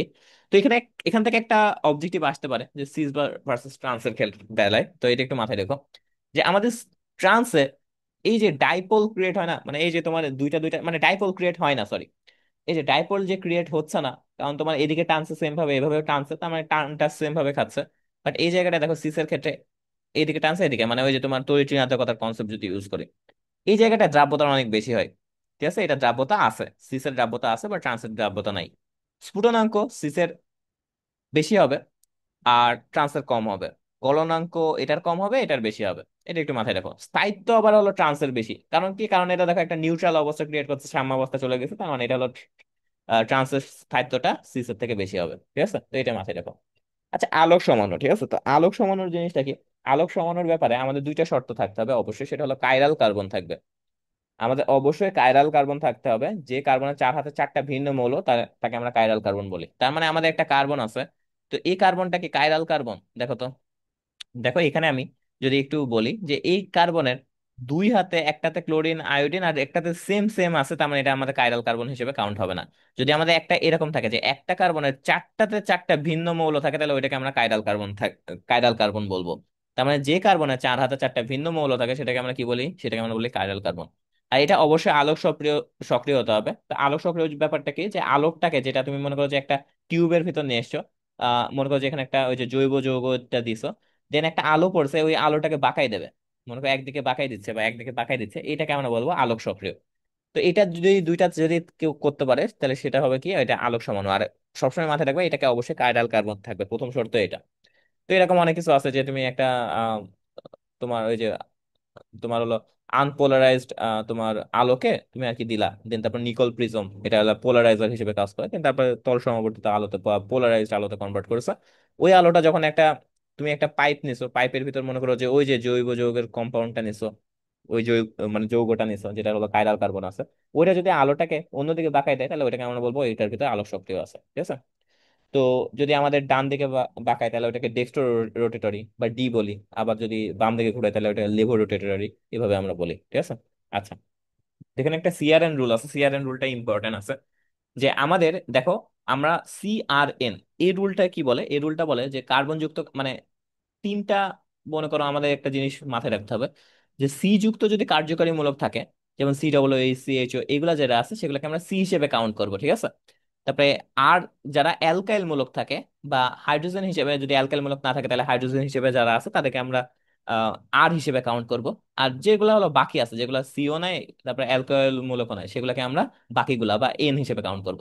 সবসময় ঘুরবে কোন দিক থেকে, CRN থেকে ঘুরবে। যদি আমাদের এমন হয় যে সিআরএন হলে অ্যান্টি ক্লকওয়াইজ রোটেশন দেয়, তাহলে ওটাকে আমরা ডি বলবো, আর যদি সিআরএন যদি ক্লকওয়াইজ রোটেশন দেয় তাহলে ওইটাকে আমরা এল বলবো, ঠিক আছে।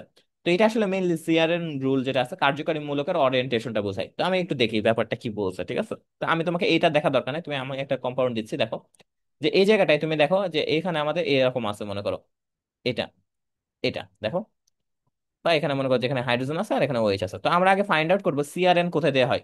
দেখো এই জায়গাটা তুমি যদি খেয়াল করো, যেখানে COOH, এইটা তোমার কি, এটা একটা কার্য মানে এই যে বলেছিলাম প্রথমে যে সি যুক্ত কার্যকারী মূলক থাকলে ওইটাকে আমরা কি সি হিসেবে কাউন্ট করবো, তার মানে এটা আমাদের কি সি।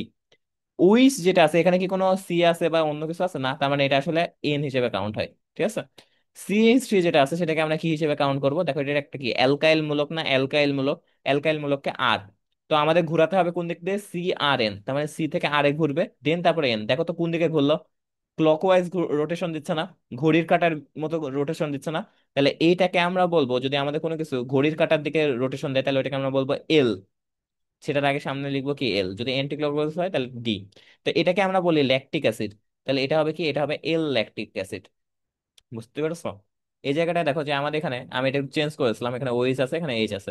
দেখো এটা তুমি যদি রোটেশন করাতে চাও তাহলে আগে তুমি সি খুঁজবা, তারপর আর, তারপরে এন, তার মানে এইভাবে রোটেশন দিচ্ছে না, তার মানে কি অ্যান্টি ক্লকওয়াইজ, তাহলে এটাকে আমরা বলবো কি ডি ল্যাকটিক অ্যাসিড।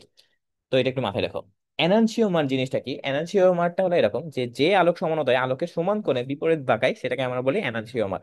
তো এনানসিওমার কোনো কোনো কিছুতে এনানসিওমার আছে কিনা বা এনানসিওমার করতে হলে কিভাবে বুঝবো, তো আমাদের ওইটা অবশ্যই দর্পণ প্রতিবিম্ব হবে, বা আর আরেকটা কথা হচ্ছে অউপস্থাপনীয় হবে। দর্পণ প্রতিবিম্ব মিনিংটা কি, দর্পণ প্রতিবিম্ব মিনিংটা হলো যে তুমি যদি এখানে একটা কম্পাউন্ড আছে তাই না, এটা আমাদের কি, এটা আমাদের দেখেছি আমরা CRN রুল অ্যাপ্লাই করে দেখছি, এটা ডি ল্যাকটিক অ্যাসিড।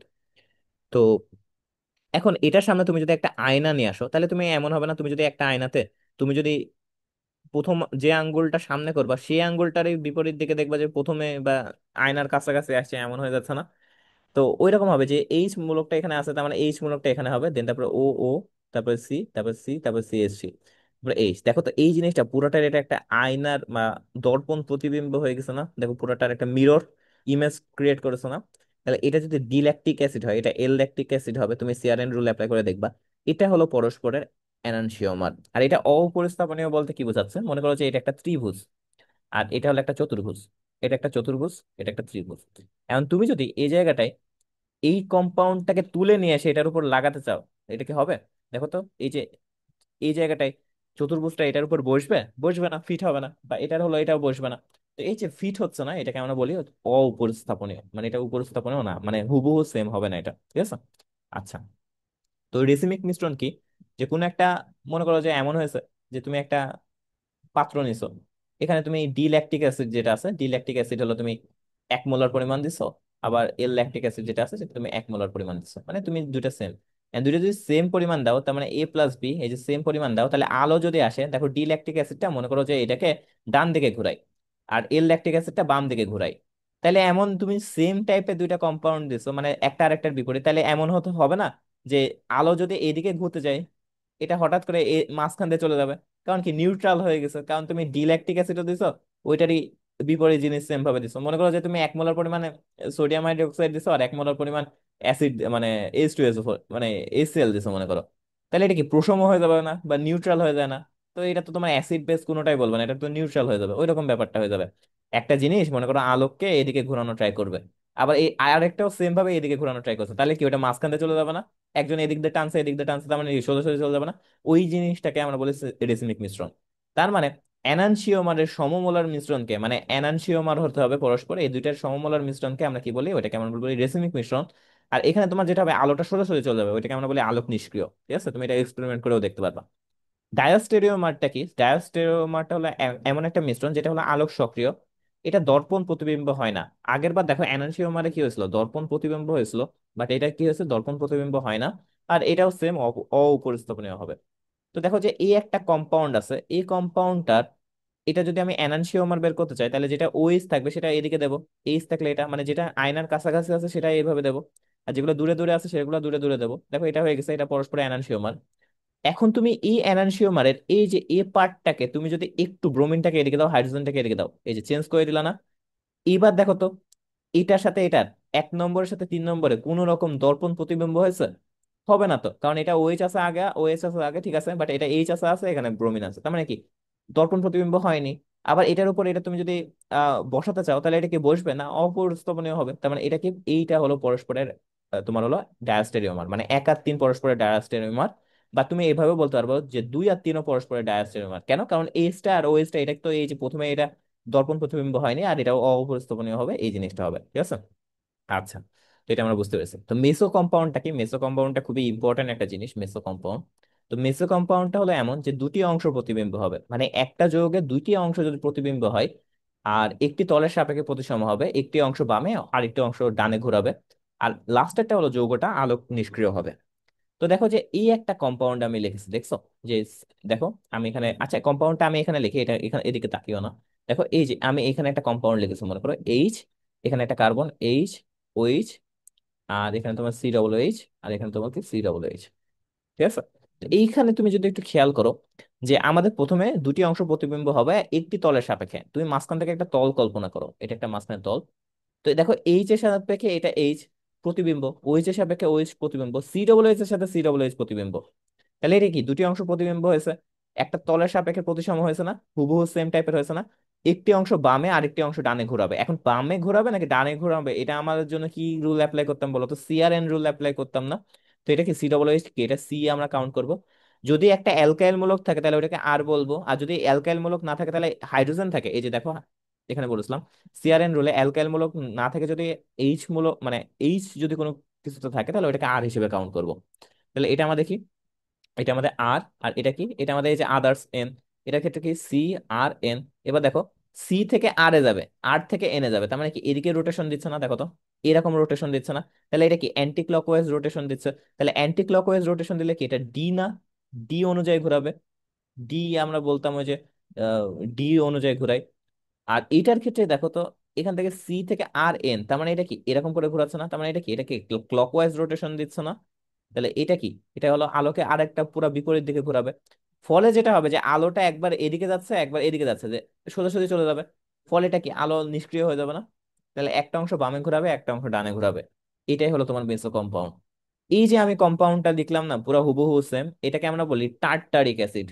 এটা একটু মাথায় রেখো, এটা অনেক সময় পরীক্ষাতে আসে, টার্টারিক অ্যাসিড। এই কম্পাউন্ডটার নাম কি? এই কম্পাউন্ডটার নাম হলো টার্টারিক অ্যাসিড। আচ্ছা, এখন মেসো যৌগতে তোমার এটা অ্যাডমিশনের যৌগ, তারপরে আচ্ছা ঠিক আছে একটু দেখা দিই। আলোক সমাণু সংখ্যা এভাবে কাউন্ট হয়, যে কোন একটা মেসো যৌগতে যদি দুইটা, যদি জোড় সংখ্যক পরিমাণ যদি জিনিসপাতি থাকে, মানে ওইটা যদি মেসো যৌগ হয়, ফার্স্ট অফ অল এটাকে মেসো কম্পাউন্ডে সব ফুল মানে তোমার ক্রাইটেরিয়া ফুলফিল করতে হবে। দেন ওই জায়গাটায় যদি আমাদের ওইটা জোড় সংখ্যা থাকে, তাহলে আমরা এইভাবে আলোক সমাণু সংখ্যা কাউন্ট মানে বের করতে পারবো, এটার একটা সূত্র আছে।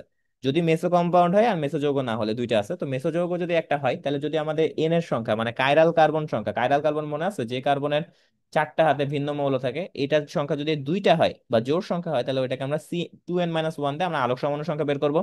যদি বিজোড় হয় তাহলে 2 × 2^n-1 / 2, এইটা দিয়ে আমরা হলো বের করব। মেসোযোগের বেলায় কি হবে, মেসোযোগ সরি মেসোযোগ না হলে কি হবে, তখন আমরা নর্মালি আলোক সক্রিয় সমমনা সংখ্যা সমান 2^n, মানে কাইরাল কার্বন সংখ্যাটা এখানে বসাই দিলে এটা আমাদের হয়ে যাবে।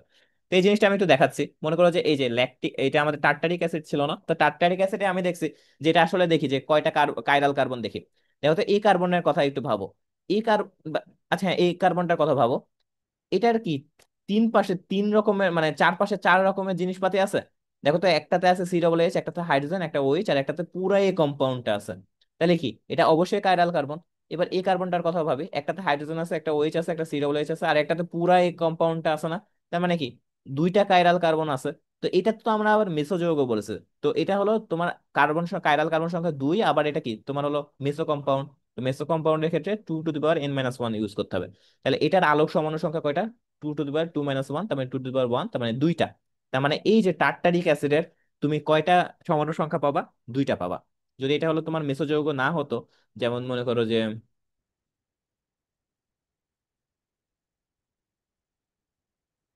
আহ, তোমার নাই মনে হয়, আচ্ছা নাই, দরকার নাই, যদি না থাকে দরকার নাই। যদি আমরা চেক করব যে আমাদের যদি মেসোযৌগ না হয়, মেসোযৌগ না হতে হলে কি হতে হবে বলতো, যে মানে তল সমবর্তিত হবে না, মানে তলের সাপেক্ষে প্রতিসম্ভ হবে না, দুটি অংশ প্রতিবিম্ব হবে না। তো এরকম যদি হয় তাহলে আমরা ওইটাকে মেসো কম্পাউন্ড হিসেবে বলবো না, তো তখন তুমি টু দি পাওয়ার n দিয়ে ডাইরেক্ট হলো তুমি আলোক শক্তি ও সংখ্যা বের করে ফেলতে পারবা। ঠিক আছে, তো লাস্ট আমরা একটা জিনিস পড়ি দেখো। তো জৈব যৌগের নর্মালি যেটা হয় যে আমাদের দুই ধরনের বিকারক থাকে, ঠিক আছে। দুই ধরনের বা দুই টাইপের থাকে, একটা ইলেকট্রন আকর্ষী বিকারক আর একটা হলো তোমার কেন্দ্রাকর্ষী বিকারক। ইলেকট্রন আকর্ষী বিকারককে আমরা বলতে পারছি কি, যারা হলো ইলেকট্রন লাভার, ঠিক আছে, ইলেকট্রনকে আকর্ষণ করে। আর এটা হলো তোমার কি নিউক্লিওফাইল, মানে নিউক্লিয়াসকে যারা হলো পছন্দ করে। ফাইল মানে কি, ফাইল মানে হলো যারা পছন্দ করে। তাহলে এই যে অ্যাট্রাক্ট করে যারা, তাহলে নিউক্লিওফাইল যারা আছে বা কেন্দ্রাকর্ষী বা নিউক্লিয়াসকে যারা আকর্ষণ করে, আর হলো তোমার ইলেকট্রন আকর্ষী, এরা আর কি তোমার আক্রমণকারী বিকারক হিসেবে করে। এখানে তোমার এই যে স্ট্র্যাটেজি আছে কিভাবে আর কি তোমার জৈব যৌগগুলো বানায়, ঠিক আছে, জৈব যৌগের কৌশল এটা। সাবস্ট্রেট থাকে আর বিকারক থাকে, দেন তারপর আমরা কাঙ্ক্ষিত যৌগ আর হলো একটা বিদায়ী গ্রুপ পাই। তো নর্মালি যেটা হয় যে আমাদের ইলেকট্রোফাইল আমি কাদেরকে বলবো, ইলেকট্রোফাইল হলো তোমার দুই ধরনের হতে হবে, যে পজিটিভ হতে হবে পারে, আর হলো তোমার প্রশম। তো দেখো একটা ইলেকট্রোফাইল মানে ইলেকট্রনকে পছন্দ কারা করবে, প্রোটন অবশ্যই পছন্দ করবে, বা প্লাস যারা আছে। তো এই যে R+H3O+ হাইড্রোনিয়াম আয়ন বা হলো R+ যে কম্পাউন্ড আছে, এরা কি হবে, এরা তোমার ইলেকট্রোফাইল। এটা কেমন ইলেকট্রোফাইল, এটা হলো পজিটিভ ইলেকট্রোফাইল। প্রশম ইলেকট্রোফাইল কারা হবে, যারা হলো লোন পেয়ার ইলেকট্রন গ্রহণ করে। তো যারা এক কথায় লুইস অ্যাসিড, লুইস অ্যাসিড কি করে, লোন পেয়ার ইলেকট্রন গ্রহণ করে। তো লোন পেয়ার ইলেকট্রন মানে দেখো যে ইলেকট্রন গ্রহণ করছে, তার মানে কি ইলেকট্রনকে পছন্দ করে নিয়ে আসছে না, তাহলে এরা হলো তোমার লুইস অ্যাসিড। বা যাদের অষ্টক অসম্পূর্ণ অবস্থায় থাকে, দেখো একটার অষ্টক মনে করো 6 আছে, লাস্টে 6 আছে, 6 সংখ্যা আছে, তাহলে সে অবশ্যই চাবে দুইটা ইলেকট্রন নিয়ে এসে অষ্টক পূরণ করে 8 ইলেকট্রন করার। তো এরা হবে কি, এরা হলো তোমার প্রশম লিগ্যান্ড, সরি প্রশম লিগ্যান্ড বলছি, প্রশম তোমার ইলেকট্রোফাইল। তো এরকম কারা কারা হতে পারে, এই যে বেরিয়াম ক্লোরাইড, BF3 AlCl3, এরা যারা আছে তারা হলো তোমার কি এদের অষ্টক অসম্পূর্ণ অবস্থায় আছে, তো এরা আর কি তোমার এদেরকে আমরা বলি প্রশম ইলেকট্রোফাইল। কেন্দ্রাকর্ষী বিক্রিয়ক বা হলো নিউক্লিওফাইল, তো নিউক্লিয়াসের চার্জ কি প্লাস না, তো প্লাসকে যারা পছন্দ করে তারা হলো কেন্দ্রাকর্ষী বিকারক। তো এরকম কারা হতে পারে, অবশ্যই নেগেটিভরা হবে। তো এরা এমন কেউ হতে পারে হাইড্রোক্সিল মূলক Cl- বা ব্রোমিন মাইনাস যারা আছে, এরা যে ব্রোমো ক্লোরো এরকম যে মূলকগুলো আছে তারা হলো তোমার কি অবশ্যই প্লাসের কাছে যেতে চাবে। তো এরা আর কি আমাদের কি, এরা আমাদের হলো নেগেটিভ নিউক্লিওফাইল। এখানে লুইস অ্যাসিড ছিল, এখানে কি হবে, অবশ্যই লুইস বেস হবে। লুইস বেস যারা আছে তারা হলো ইলেকট্রন কি করে বলতো, ছাড়ে না বা দান করে। তো লোন পেয়ার ইলেকট্রন যারা ত্যাগ করে, যাতে অনেক লোন পেয়ার ইলেকট্রন দেখছো, অনেক জোড়া লোন পেয়ার ইলেকট্রন, তারাই হবে তো আমাদের কি, এটা হবে আমাদের নিউক্লিওফাইল।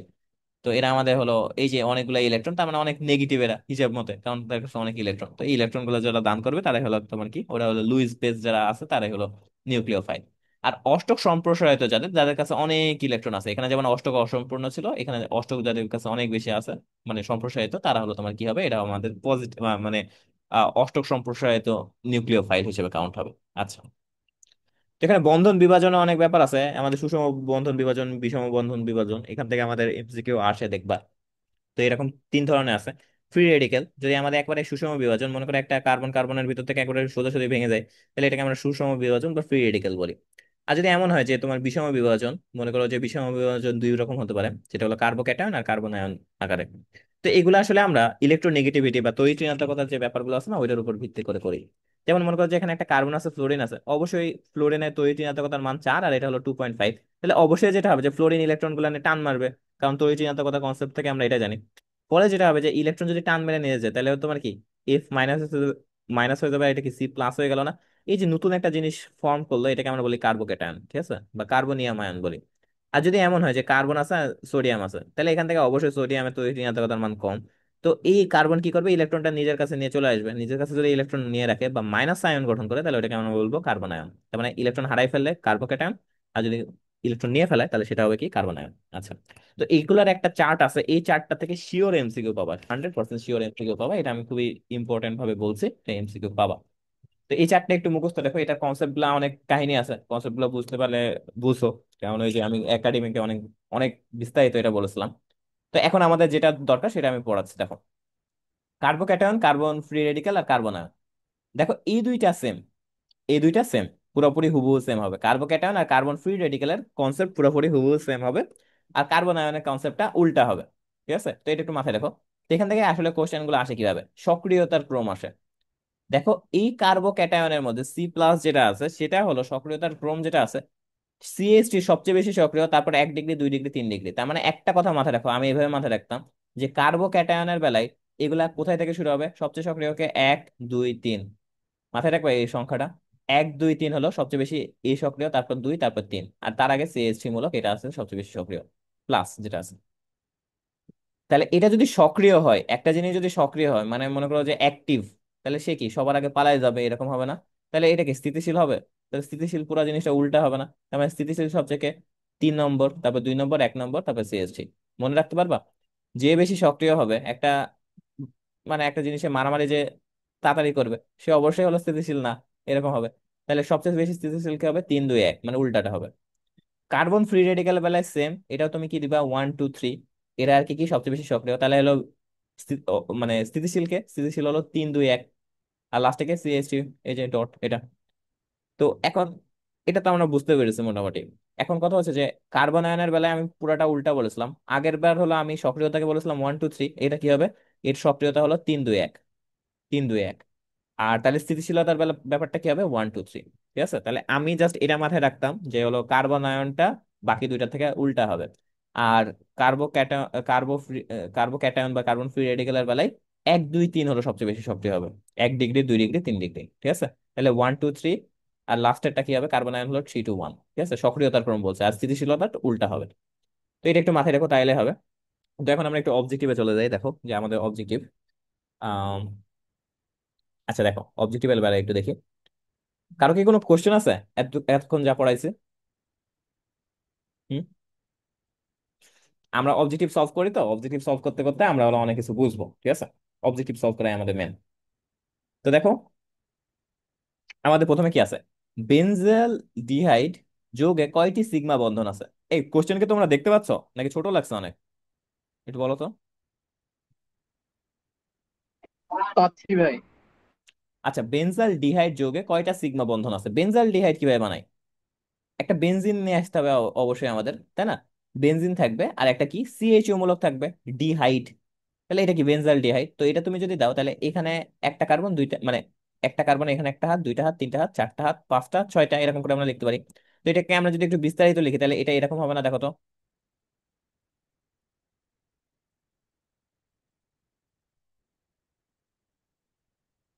দেখো তো, এখানে একটা হাইড্রোজেন, এখানে একটা হাইড্রোজেন, এখানে একটা হাইড্রোজেন, এখানে একটা হাইড্রোজেন, এভাবে আমরা হাইড্রোজেন দিয়ে দেবো।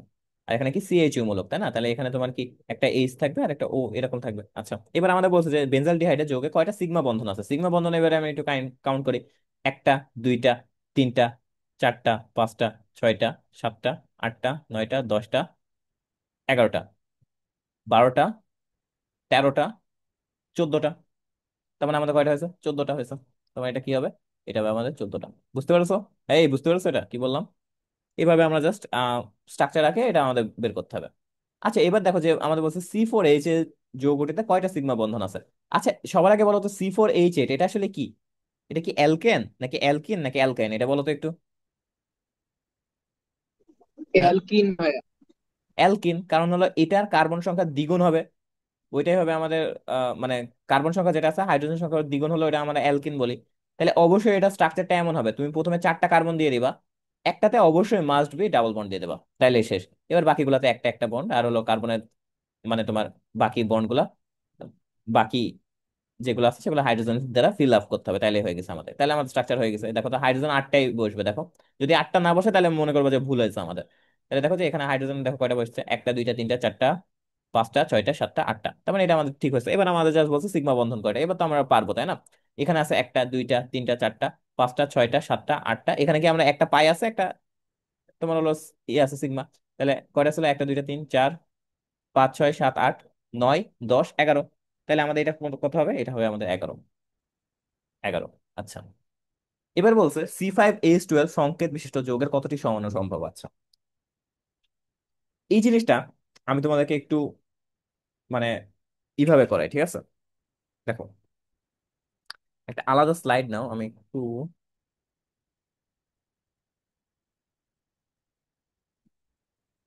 এই জায়গাটায় আমি একটু একটা আলাদা স্লাইড নিচ্ছি, ঠিক আছে। চলো,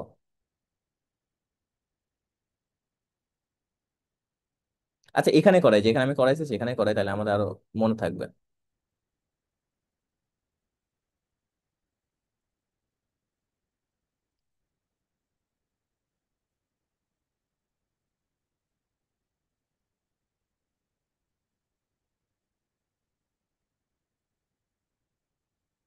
দাঁড়াও একটা মিনিট।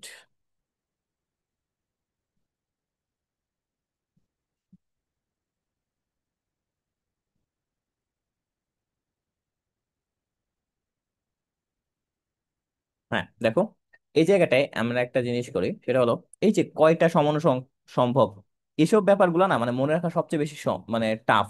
আমার কাছে পার্সোনালি মনে হয় যে এই জিনিসটা কোনো রকম সূত্র মানে না, কিচ্ছু মানে না, তাহলে আমাদের মনে রাখা টাফ হবে। তো এই জিনিসটা অবজেক্টিভের জন্য একটু পড়ে রাখো, আমি জাস্ট এখানে যেটা পড়াচ্ছি সেটা আর কি একটু মুখস্থ রাখো, ঠিক আছে। সেটা হলো যে আমাদের কার্বন সংখ্যা এখানে আমি লিখবো আর আইসোমার, তোমার এখানে কার্বন সংখ্যা যতটা হবে, আর এখানে তোমার কয়টা হলো তোমার সমাণু সম্ভব, এটা আমি একটু বলে দিই, ঠিক আছে। তো কার্বন সংখ্যা যদি আমাদের কখনো একটা থাকে, মানে একটা কি হতে পারে, যেমন CH4, ঠিক আছে, কার্বন সংখ্যা যদি আমার কখনো এক হয়, যদি এক হয় CH4 হয়, তাহলে সমাণু সংখ্যা আমাদের সম্ভব হলে একটাই, ঠিক আছে, মাথায় থাকবে। আচ্ছা, যদি আমাদের কার্বন সংখ্যা কখনো দুইটা হয়, তখন কে হতে পারে, যেমন CH3 বন্ড CH3 বা ইথেন যেটা হতে পারে, সেটা সমাণু সংখ্যা কয়টা হবে, সেটারও হবে একটা। যদি আমাদের তিনটা কার্বন সংখ্যা থাকে, CH3 bond CH2 bond CH3, এটা প্রোপেন, প্রোপেনেরও সমাণু সংখ্যা কয়টা হবে, একটা। যদি আমাদের কখনো চারটা থাকে, তা চারটা যদি কখনো চলে আসে, তাহলে এখানে তোমার কি এরকম হয়ে গেল না। এরকম হলে এটা তোমার এমন হওয়া সম্ভবই যে এখান থেকে একটা কার্বন হঠাৎ করে মাথায় চলে এসেছে, তাহলে এই জায়গাটায় সমাণু সংখ্যা হওয়া সম্ভব দুইটা। যদি আমাদের এমন হয় যে আমাদের এমন হয় যে পাঁচটা কার্বন চলে আসছে, পাঁচটা কার্বন, পাঁচটা কার্বন হলে তাহলে তার সমাণু সংখ্যা হওয়া সম্ভব তিনটা। যদি আমাদের কখনো ছয়টা কার্বন থাকে, তাহলে ওইটার জন্য সমাণু সংখ্যা হওয়া সম্ভব কয়টা, পাঁচটা। যদি সাতটা থাকে তখন কয়টা হবে, সাতটা থাকলে এটা হবে তোমার নয়টা। আটটা থাকলে যেটা হবে, আটটা থাকলে এটা হবে তোমার 18টা। তারপরে যদি কখনো নয়টা থাকে, C9 থাকে, নয়টা কার্বন থাকে, ঠিক আছে, তখন এটার সংখ্যা হবে 35টা। আর যদি 10টা থাকে তাহলে হবে তোমার 75টা। তো নর্মালি তুমি যেটা মুখস্থ রাখবা সেটা হলো তোমার এই যে 6 পর্যন্ত মুখস্থ রাখবা, ঠিক আছে। যদি আমাদের কখনো কার্বন সংখ্যা 6 হয়, তখন যে সমাণু হওয়া সম্ভব কয়টা, পাঁচটা। যদি পাঁচটা হয় তাহলে কয়টা হবে, তিনটা। এটা কি ছিল, পাঁচটা সংকেত বিশিষ্ট, তাই না, C5 ছিল না। তাহলে C5 এ কতটি সমাণু সংখ্যা বলো তো, তিনটা। বুঝতে পারছো, এই চারটা একটু মনে রাখতে পারবা বলো তো। জাস্ট তোমাকে একটু মাথায় রাখবা, প্রথম তিনটা এক এক করে, বা এরপর একটা 2 3 5, ঠিক আছে। এই জিনিসটা একটু ভালো করে মাথায় রাখো, এই জিনিসটা আমাদের অনেক সময় অবজেক্টিভে চলে আসে। তো এটা আমরা ওই অনুযায়ী মনে রাখবো। আচ্ছা, তাহলে আমরা বুঝতে পেরেছি আশা করি। এবার বলছে কোনটি 3 ডিগ্রি অ্যালকোহলের কার্যকারী মূলক। আচ্ছা, 3 ডিগ্রি অ্যালকোহল হতে হলে, কোন একটা জিনিসের 3 ডিগ্রি অ্যালকোহল হতে হলে সবসময় মাথায় রাখবা সেটার তিনটা তোমার আহ তিনটা ইসের সাথে, কার্বনের সাথে যুক্ত হতে হবে, ঠিক আছে। মানে তত ডিগ্রি হিসেবে কাউন্ট করি, মনে করো যে এই কার্বনটা একটা দুইটা তিনটা, তিনটা কার্বনের সাথে যুক্ত। আরেকটা হলো মনে করো যে OH, এটাকে আমরা 3 ডিগ্রি অ্যালকোহল বলি। বুঝতে পারছো। যদি আমাদের এমন হতো যে একটা ওইচ আছে, একটাতে হাইড্রোজেন আছে, একটাতে আর মূলক, আর মূলক, আর মূলক মানে কি, আর মূলক মানে এটা এখানে মিথাইল হতে পারে, ইথাইল হতে পারে, বা যে কোনো, মানে এক কথায় কার্বন মূলক আছে। যদি একটা কার্বন দুইটা কার্বনের সাথে যুক্ত থাকে তাহলে ওইটাকে আমরা কি বলি, ওইটাকে আমরা বলবো 2 ডিগ্রি। যদি একটা কার্বন তিনটা আর মূলক বা তিনটা কার্বনের সাথে যুক্ত থাকে তাহলে ওইটাকে আমরা কি বলবো, 3 ডিগ্রি। তাহলে কোনটি নিচের কোনটি, কোনটি 3 ডিগ্রি অ্যালকোহলের কার্যকারী মূলক? তাহলে দেখো তো এই কার্বনটা দেখো এখানে ও এইচ, এটা তোমার কি, এটা তো অ্যাসিড মূলক, এটা প্রথমে না। এখানে দেখো এই কার্বনটা একটা হাইড্রোজেনের সাথে একটা ওএইচ এর সাথে আর দুইটা বন্ড ফাঁকা রেখেছে। তার মানে এখানে তার সম্ভব যে দুইটা কার্বনের সাথে যুক্ত হওয়া, তার মানে এটা কি হবে, এটা 2 ডিগ্রি হবে। এইটার ক্ষেত্রে দেখো দুইটা হাইড্রোজেন আছে, ওএইচ আছে, তার মানে এটা অবশ্যই একটা হাত ফাঁকা রেখেছে, তাহলে এটা 1 ডিগ্রি হবে। আর এটা কি তিনটা হাত ফাঁকা রেখেছে, তার মানে এটা আমাদের হবে কি, এটা হবে আমাদের 3 ডিগ্রি। ঠিক আছে। আচ্ছা, এবার দেখো আমরা এটা একটু বলি যে হলো তোমার যৌগটি কোন ধরনের সমানতা প্রদর্শন করে, ঠিক আছে। তো আমরা একটু যদি এই কম্পাউন্ডটা একটু লিখি, এখানে দেখো যেখানে আছে কি CH3, তারপরে এখানে কি ছিল Cl, এখানে ছিল Cl, এখানে ছিল একটা ক্লোরিন, আর এখানে ছিল কি একটা ফিনাইল গ্রুপ। ঠিক আছে, এই যে ফিনাইল গ্রুপ ছিল। আচ্ছা, এটা কোন ধরনের সমনতা সম্ভব বলো তো, গাঠনিক, জ্যামিতিক, আলোক সক্রিয়, নাকি কার্যকারীমূলক, বলতে পারবা? আগে আমরা একটু ফাইন্ড আউট করি, ঠিক আছে, এটা কি গাঠনিক হওয়া সম্ভব? হুম, কোনো কিছু হওয়ার সম্ভব আগে আগে আমরা দেখবো যেখানে ডাবল বন্ড আছে কিনা। ডাবল বন্ড থাকলে আমরা জ্যামিতিকের দিকে যাব। তো আমাদের বলে দিত যে এটা আর কি এখান থেকে এখানে কনভার্ট হয়েছে, তো এটা আসলে বলেন দেয়নি, তবে এটা অবশ্যই গাঠনিক না। জ্যামিতিক হবে। আচ্ছা, জ্যামিতিক হওয়ার আগে আমি একটু আলোক দেখি তো, আলোক সক্রিয় কিনা। তো আলোক সক্রিয়র বেলায় আমি বলেছিলাম যে কাইরাল কার্বন থাকবে। তো এটা এটা কি কাইরাল কার্বন আছে, দেখো তো, এক দুইটা বন্ডে এটার সাথে কানেক্টেড, তার মানে এটা কাইরাল কার্বন নাই, তাহলে এটা আলোক সক্রিয় না। লাস্টে পড়ে আছে কি, লাস্টে হলো কার্যকারী মূলক সমনতা। দেখো তো এই জায়গাটা কার্যকারী মূলকে অ্যালডিহাইড, অ্যালকোহল, এসব এগুলা কিছু আমি দিছি না, তার মানে এটাও না। তাহলে জ্যামিতিক আছে কিনা, হ্যাঁ দেখো ডাবল বন্ড আছে, আর একটা আর একটার বিপরীতে আছে, এটা কি ট্রান্স না? হুম, ট্রান্স, তার মানে এটা কি, এটা আমাদের কি জ্যামিতিক সমানতা। ঠিক আছে, তার মানে এটা আমরা বলতে পারবো এটা হলো আমাদের কি জ্যামিতিক সমানতা। আচ্ছা, এরপরে দেখো যে আমাদের বলছে যে 6 নম্বরটা যেটা বলছে আলোক সমানতা প্রদর্শন করে নিচের কোনটি, কোনটা করবে আমাকে একটু একটু বলতে পারবা? দিনাজপুর বোর্ডে এসছে, দেখো তো একটু নিজে ট্রাই করে দেখো তো হয় কিনা। আলোক সমানতা প্রদর্শন করে, আলোক সমানতা প্রদর্শন করে কি করে না, এটার জন্য আমরা আগে কি ফাইন্ড আউট করবো বলো তো? হুম,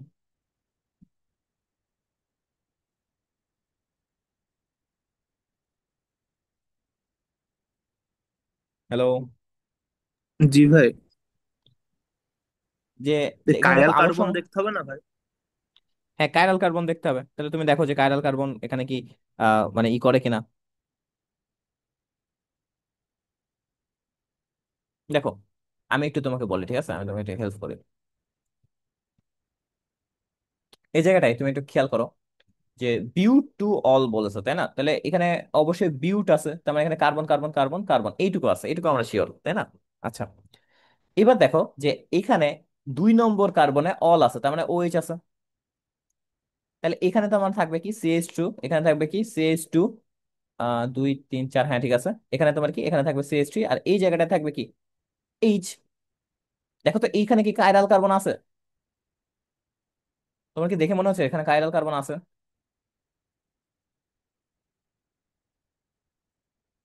হুম, ভাই চেহারাতে তো চারটা ভিন্ন মূলক, তাহলে তো আছে। অবশ্যই আছে। তাহলে এটাই কি আমাদের আলোক সমানতা প্রদর্শন করবে না? দেখো তো, জি ভাই। এখন তুমি তুমি যখন দেখো অ্যামিনো আছে, অ্যামিনো গ্রুপ থাকলে এটা হবে না। কেন হবে না বলো তো, বলতে পারবা? অ্যামিনো গ্রুপ থাকলে এটা হবে না, বা অ্যামিনো গ্রুপ থাকলে নর্মালি হয় না। কেন হয় না?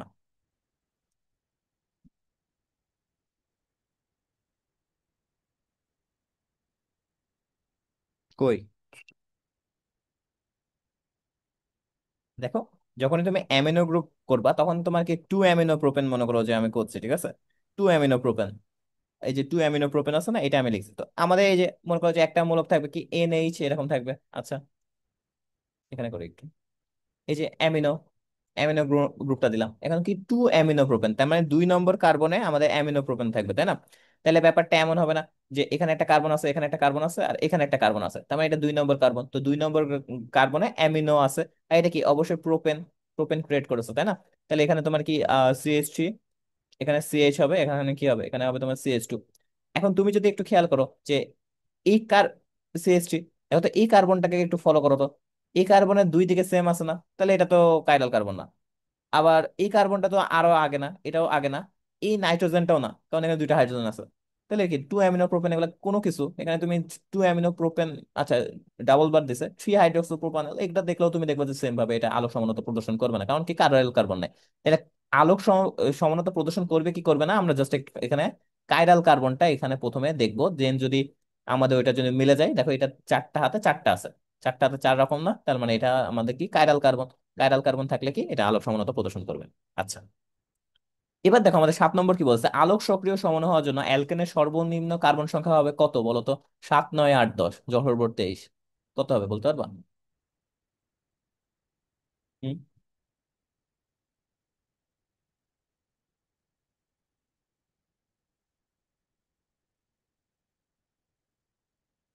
সর্বনিম্ন কার্বন সংখ্যা কত হবে, এটা কিন্তু কোশ্চেন আসতে পারে, কোনো একটা বোর্ডে আসবে কিন্তু। আলোক সক্রিয় সমান হওয়ার জন্য অ্যালকেনের সর্বনিম্ন কার্বন সংখ্যা কত হবে? আচ্ছা, সবার আগে আমাকে একটা বলো যে আলোক সক্রিয়র জন্য আমরা কি এতক্ষণ ফাইন্ড আউট করছিলাম, কাইরাল কার্বন না? কাইরাল কার্বন ফাইন্ড করছিলাম। আচ্ছা, যদি আমরা 7 নম্বর থেকে শুরু করি, ঠিক আছে? 7 নম্বর মিনিংটা কি, 7 নম্বর তোমার হলো কার্বন সংখ্যা সাতটা, মানে 7 এরকম হতে হবে, তাই না? তো আলোক সক্রিয় সমানোর জন্য আমি একটা কাজ করি, অবশ্যই আমাদের একটা কার্বন হতে হবে, যে কার্বনের চারটা হাতে চার রকম টাইপের থাকবে, এরকম হবে না ব্যাপারটা? একটা মিনিট দাঁড়াও। তাহলে এই যে চার, চার রকম হবে, তো এটা কি কি আমরা এভাবে বলতে পারবো যে আমাদের একটা কার্বন দেওয়া হয়ে গেছে, বাকি আছে 6টা কার্বন, এখানে একটা কার্বন দিই CH3 মূলক, এখানে একটা কার্বন দিই CH3, CH2, দেখো তো কয়টা কার্বন হলো, একটা দুইটা তিনটা চারটা ইউজ করে ফেলেছে, এখন আমার কাছে বাকি আছে কয়টা, তিনটা, তাই না? তো এখানে একটা যদি দিই CH2, CH2, CH3, আর এখানে যদি একটা হাইড্রোজেন বসে দিই, দেখো তো এটা কি কাইরাল কার্বন হবে? জি ভাই, হবে। তাইলে এই যে সর্বনিম্ন সংখ্যা কি আমাদের হলো কি 7টা থেকে শুরু হলো না? 6টা হলে কিন্তু হতো না, কেন 6টা হলে হতো না বলতো? কারণ একটা কার্বন কমে যেত, একটা কার্বন যদি কমে যেত তাহলে কি এরকম হয়ে যেত না, সেম হয়ে গেল না? বুঝতে পেরেছো? তার মানে আমাদের এটা আসলে কোথা থেকে শুরু হবে, এটা আসলে আমাদের 7টা থেকে শুরু হয়। এই অবজেক্টিভটা মাথায় রাখতে পারবা? এই জিনিসটা হবে 8, 9, 10 হলে তো আরো হওয়া সম্ভব, সামনে আরো দেখা গেল যে তুমি এখানে আরেকটা সংখ্যা বাড়াই দিলে তো হয়ে গেল, শেষ। আচ্ছা, এবার দেখো C3H6O সংকেত দ্বারা গঠিত সম্ভাব্য কার্যকারী মূলক সমাণু কোনটা বলো তো? অ্যালডিহাইড, কিটোন, অসম্পৃক্ত অ্যালকোহল, পারো কিনা দেখি।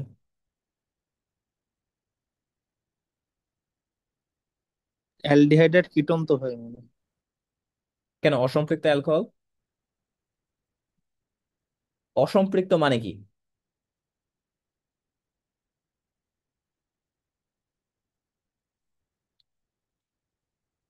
হুম? অসম্পৃক্ত অ্যালকোহল বলতে কি বোঝাচ্ছে?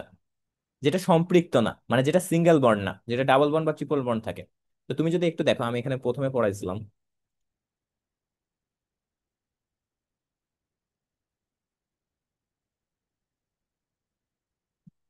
চাকরিক অ্যালকোহল যেটা ছিল, ঠিক আছে, চাকরিক অ্যালকোহল। তো এখানে আসলে আরেকটা হওয়া সম্ভব, ঠিক আছে, এখানে আমি লিখে নিই। মানে নর্মালি যেটা হলো চাকরিক অ্যালকোহল যেটা আছে, চাকরিক অ্যালকোহলকে পরবর্তীতে তুমি দেখবা যে এখানে তোমার ডাবল বন্ড দ্বারাও তুমি এটাকে করতে পারবা। মানে তোমার ডাবল বন্ড বা ট্রিপল ট্রিপল বন্ড না আসে না, নর্মালি ডাবল বন্ড দিয়েও তুমি করতে পারবা। নর্মালি এগুলো বোঝার সুবিধা, মানে বোঝার বলতে নর্মালি আমাদের এগুলাই তো ফাইন্ড আউট করতে হয় যে কয়টা সমাণু সম্ভব, এটা তুমি দেখবে যে অ্যাডমিশনে করতে হয়, তো অ্যাডমিশনে দেখবা চাকরি ক্যালকুলে এগুলো মাথায় রাখলে সহজে করে ফেলতে পারবা। এক্সট্রা একটা জিনিস লিখে রাখো যে অ্যালডিহাইড যদি মনে করো CnH2NO, তার মানে এটা কি অ্যালডিহাইডের ইসে পড়ছে, তার মানে এটা অ্যালডিহাইড শিওর হবে, কিটোন হতে পারে, ইনল হতে পারে, চাকরিক ইথর হতে পারে, আর চাকরিক অ্যালকোহল হতে পারে, তাই না? এরকম হতে পারে না?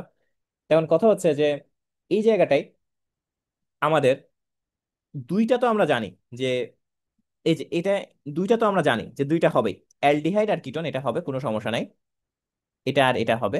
অসম্পৃক্ত অ্যালকোহল যেটা আছে, অসম্পৃক্ত অ্যালকোহল বলতে এখানে অবশ্যই ডাবল বন্ড থাকবে আর এখানে একটা OH মূলক থাকবে, এই কম্পাউন্ডটাও এটা জিনিসটা হওয়া সম্ভব, এই কম্পাউন্ডটাও এটা হওয়া সম্ভব। বুঝতে পারছো? তো এটা একটু ভালো করে মাথায় রাখো, মনে করো CH3 bond CH2 double bond C, ঠিক আছে, তারপরে তোমার এখানে আরেকটা C দিলাম, এখানে H, আর এখানে তোমার মনে করো যে CH2OH, এটা ঠিক হয়েছে? 3, 4, 5, 6, অক্সিজেন, হ্যাঁ দেখো এটাও দেখো তো, এটা একটু মিলাই দেখো তো। এটা কি অসম্পৃক্ত, মানে কি ডাবল বন্ড হতে হবে। আর এটা কি অ্যালকোহল, এইটারও দেখো তো কার্বন কয়টা, তিনটা কার্বন লেগেছে। আর এক দুই তিন চার পাঁচ ছয়, ছয় হয়েছে। অক্সিজেন কয়টা, একটা। এটাও কি মিলে যাচ্ছে না, দেখো তো মিলছে। তাহলে এই জিনিসটা কি, এটাও আমাদের কি হবে। বুঝতে পারছো কি বললাম? বুঝতে পারছো নাকি, বোঝনি? চাকরি হলেও এটা হওয়া সম্ভব ছিল, চাকরি হলেও তুমি এখানে তুমি দেখতা যে এই CH2 মূলক থেকে জি এরকম ভাই। যদি এখানে কার্বনটা যদি দিতা, দেন তারপর এরকম করে দিতা, তাহলেও দেখতা যে সেম কার্বনই মানে সেম সংখ্যায় আসছে। C3H6 0 যেটা আছে সেটা আর কি তোমার জিরো বলছি, অক্সিজেন যেটা আছে সেটা মিলতো। আচ্ছা, তো এবার দেখো এটা আমরা দেখি যে CN মূলকের নামটা কি, এটা বলতে পারবা? CN মূলকের নামটা কি?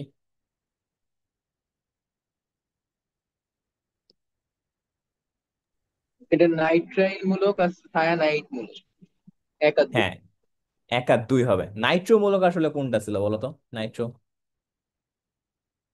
দেখো সিএন কে আমরা যখন ওইটা শাখা হিসেবে থাকে তখন ওইটা কি থাকে, ওটা হলো সায়ান সায়ানাইড বলি, সায়ানোমূলক বলি না আমরা, বা সায়ানাইড মূলক, সায়ানাইড মূলক বলি, সায়ানাইড মূলক। আর আরেকটা বলি কি, দেখো সায়ানাইড মূলক বলি। আর আরেকটা হিসেবে খুবই ইম্পর্টেন্ট, আমি কিন্তু প্রথমে বলেছিলাম, ওটা হলো কি নাইট্রাইল মূলক হিসেবে আমরা এটাকে বলি। আর NO2, NO2 যেটা আছে, NO2 বন্ড যেটা আছে সেটাকে আমরা কি বলি, সেটাকে আমরা বলি নাইট্রোমূলক। আরো কিছু কথাবার্তা বলেছিলাম মনে আছে, যে তোমার যদি বন্ড এইচ থাকে তাহলে ওটা কি ছিল মনে আছে বলো তো? ওটাকে আমরা থায়াল বলতাম না, থায়াল, থায়াল মূলক। তারপরে তোমার আরো আছে, তুমি মনে করো যে এই যে NO2 এর জায়গায় এনও যদি থাকে কখনো, ঠিক আছে, এনও যদি থাকে তাহলে ওটাকে আমরা বলি নাইট্রোসো, নাইট্রোসো মূলক। ঠিক আছে, এই জিনিসটা মাথায় রাখো। আবার ওই যে পরবর্তীতে আমরা যখন হলো সামনে যাব তখন তুমি একটা মূলক পাবা, সে মূলকটা হলো এরকম NC, মানে CN এর উল্টাটা NC। এই জিনিস দুইটা কিন্তু আলাদা, কিন্তু মাথায় রাখো, কিন্তু CN আর NC কিন্তু আলাদা। NC যেটা আছে সেটাকে আমরা বলি আইসো সায়ানাইড মূলক, এটাকে আমরা বলি কি আইসো সায়ানাইড মূলক। ঠিক আছে, তাহলে এই জায়গাটা আমরা বলতে পারছি কি এটা হবে তোমার এক আর দুই। নাইট্রোমূলক টোটালি আলাদা। কোন যৌগটি টোটোমারিতা প্রদর্শন করবে বলো তো? একটু বলো তো দেখি পারো কিনা। টোটোমারিতা প্রদর্শন করবে, এটা হলে আমরা একটা সূত্র মানে বলেছিলাম, টেকনিক বলেছিলাম, কি হয়েছিল বলো তো? এরকম ছিল না, যেখানে এইচ অথবা আর হবে, এখানে এইচ অথবা আর হবে এরকম। এটা যদি কেউ থাকে তাহলে ওটা হলো তোমার টোটোমারিতা প্রদর্শন করবে। তো আমরা দেখি এখানে কি আছে, but two yne, but two yne আছে তাই না? তো বিউট টু ইন যেটা আছে সেটা দেখো তো, বিউট টু ইন আমরা কিভাবে লিখি বলো তো? বিউট কথাটা বলেছে তার মানে প্রথমে আমরা জিনিসটা চারটা দিয়ে দিলাম, আর এখানে তোমার কি 2 নম্বরে ইন থাকবে, 2 নম্বর কার্বনে ইন দিয়ে দিলাম। তো এটা কি তোমার প্রদর্শন করবে? না, এটা তো প্রদর্শন করবে না, কারণ এখানে তোমার হাইড্রোজেন বা এটার যে ব্যাপারটা এটা নাই, মানে অক্সিজেনই তো নাই, তার মানে এটা প্রথমে প্রদর্শন করবে না। ডাইইথাইল ইথার আছে, নর্মালি এগুলা করে না। ইথানল আছে, এটাও করবে না। প্রোপানন আছে, কিটোন মূলক গুলা আমরা চেক করবো সবসময়, মাথায় রাখবে কিটোন মূলক গুলা, ওই যে প্রথমে বলেছিলাম যে কিটোন মূলক গুলা সর্বপ্রথম তুমি চেক করবা। প্রোপানন তার মানে এখানে কি আছে, সি সি সি এরকম আছে। তারপর এখানে অক্সিজেন আছে, এখানে CH3 আছে, CH3 দেখো তো। এটা কি তোমার দেখে মনে হচ্ছে না এটা কি এরকম? তার মানে এটা কি অবশ্যই প্রোপানন যেটা আছে সেটা হলো টোটোমারিতে প্রদর্শন করবে। বুঝতে পারছো? হ্যাঁ, এটা তোমার ইনলে কনভার্ট হয়ে যাবে। কোন সমানতা আপনা আপনি ঘটতে পারে বলো তো? অবস্থান, গাঠনিক, টোটোমারিজম নাকি মেটামরিজম? হুম, টোটোমারিজমই তো হওয়ার কথা। হ্যাঁ, কারণ কি আমরা বলেছিলাম গতিশীল সমানতা, এটা মানে নিজেরার মতো মানে স্বতঃস্ফূর্ত ভাবে এটা হলো সামনে হলো তোমার একটা নতুন সম্পূর্ণ ডিফারেন্ট টাইপের একটা কার্যকরী মূলক, যেমন কিটোন থেকে, কিটো থেকে কিসে কনভার্ট করে, কিটো থেকে ইনলে, এটা করে হলো আপনা আপনি, ঠিক আছে, বা নিজের থেকে করে, মানে অটোমেটিক, ওই যে বলে দিয়েছিলাম না অটোমেটিক কনভার্ট করে। তো ওইটা আমাদের কি, এটা হলো আমাদের টোটোমারিজম। আচ্ছা, এবার দেখো অ্যালাইল অ্যালকোহল কোনটা? ঠিক আছে, অ্যালাইল অ্যালকোহল কোনটা কেউ বলতে পারবা? এটা পড়ছো কখনো? হ্যাঁ, অ্যালাইল অ্যালকোহল।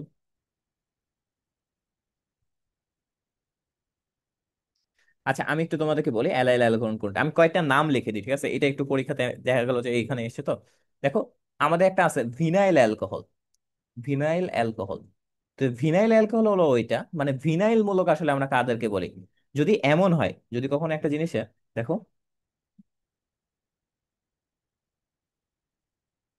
দেখো যে আমাদের যদি কখনো এমন হয় যে একটা কম্পাউন্ড ডাবল বন্ড যুক্ত আছে, দেন আমি কি করেছি, এখানে একটা হাইড্রোজেন আছে, হাইড্রোজেন আছে, হাইড্রোজেন আছে, হাইড্রোজেন, একটা হাইড্রোজেন মুছে আমি যদি অন্য একটা জিনিস এখানে দিয়ে দিই, তাহলে এটাকে আমরা বলি ভিনাইল অ্যালকোহল।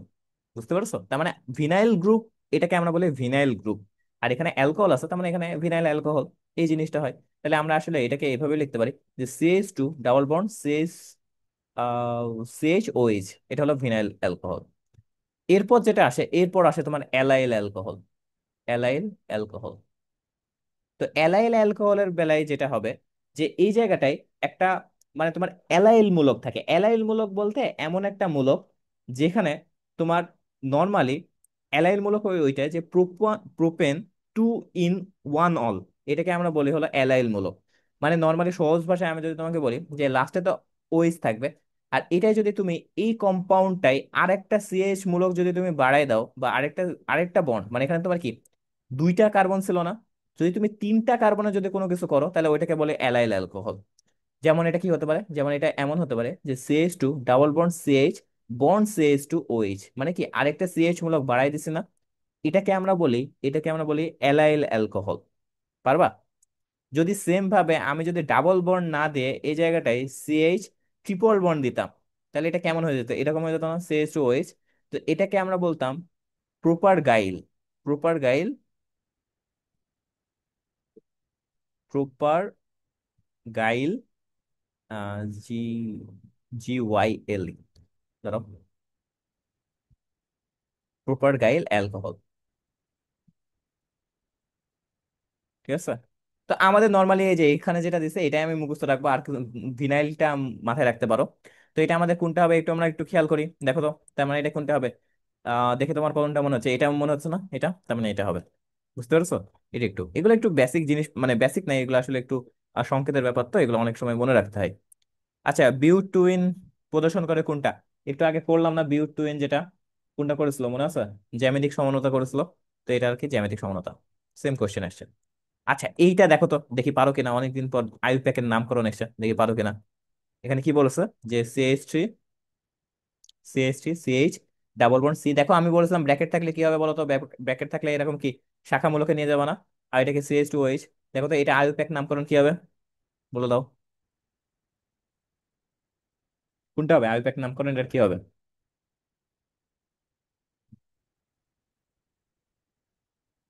কোন দিক দিয়ে নামকরণ করা শুরু করবে সেটা আগে বলো। ডান দিক দিয়ে ভাই। ডান দিক দিয়ে কেন? কারণ আমাদের ওএইচ মূলকটা ডাবল বন্ডে থেকে বেশি পাওয়ারফুল। তার মানে এখানে এক হবে, দুই হবে, তিন হবে, চার হবে। তাহলে দেখো 4 নম্বর যদি হয়, তাহলে এখানে তুমি একটু বুঝতে পারছো যে এখানে টু তোমার কি চারটা মিথাইল কার্বন আছে। বিউট, বল। Two methyl but two yne, yne ও two in one ol. One ol, তার মানে এটা কি? জি ভাই। এ দেখো যে 2 নম্বর কার্বনে আমাদের একটা শাখা মূলক আছে, তার মানে টু মিথাইল। তারপরে এবার কি, টু মিথাইল আর এই যে বিউট। আমরা যদি হলো ওই যে কার্যকারী মূলক গুলার কথা বলি, তাহলে ইন আছে আর অল আছে। তো ইনটা আগে আসবে, তাহলে two methyl but two in one ol. এই যে 2 নম্বর কার্বনে ডাবল বন্ডটা আছে এই জন্য। তো এটা থেকে আমরা কি বলতে পারি? Two methyl but two en ol. এখানে আমরা থ্রি ইন বললাম না কেন?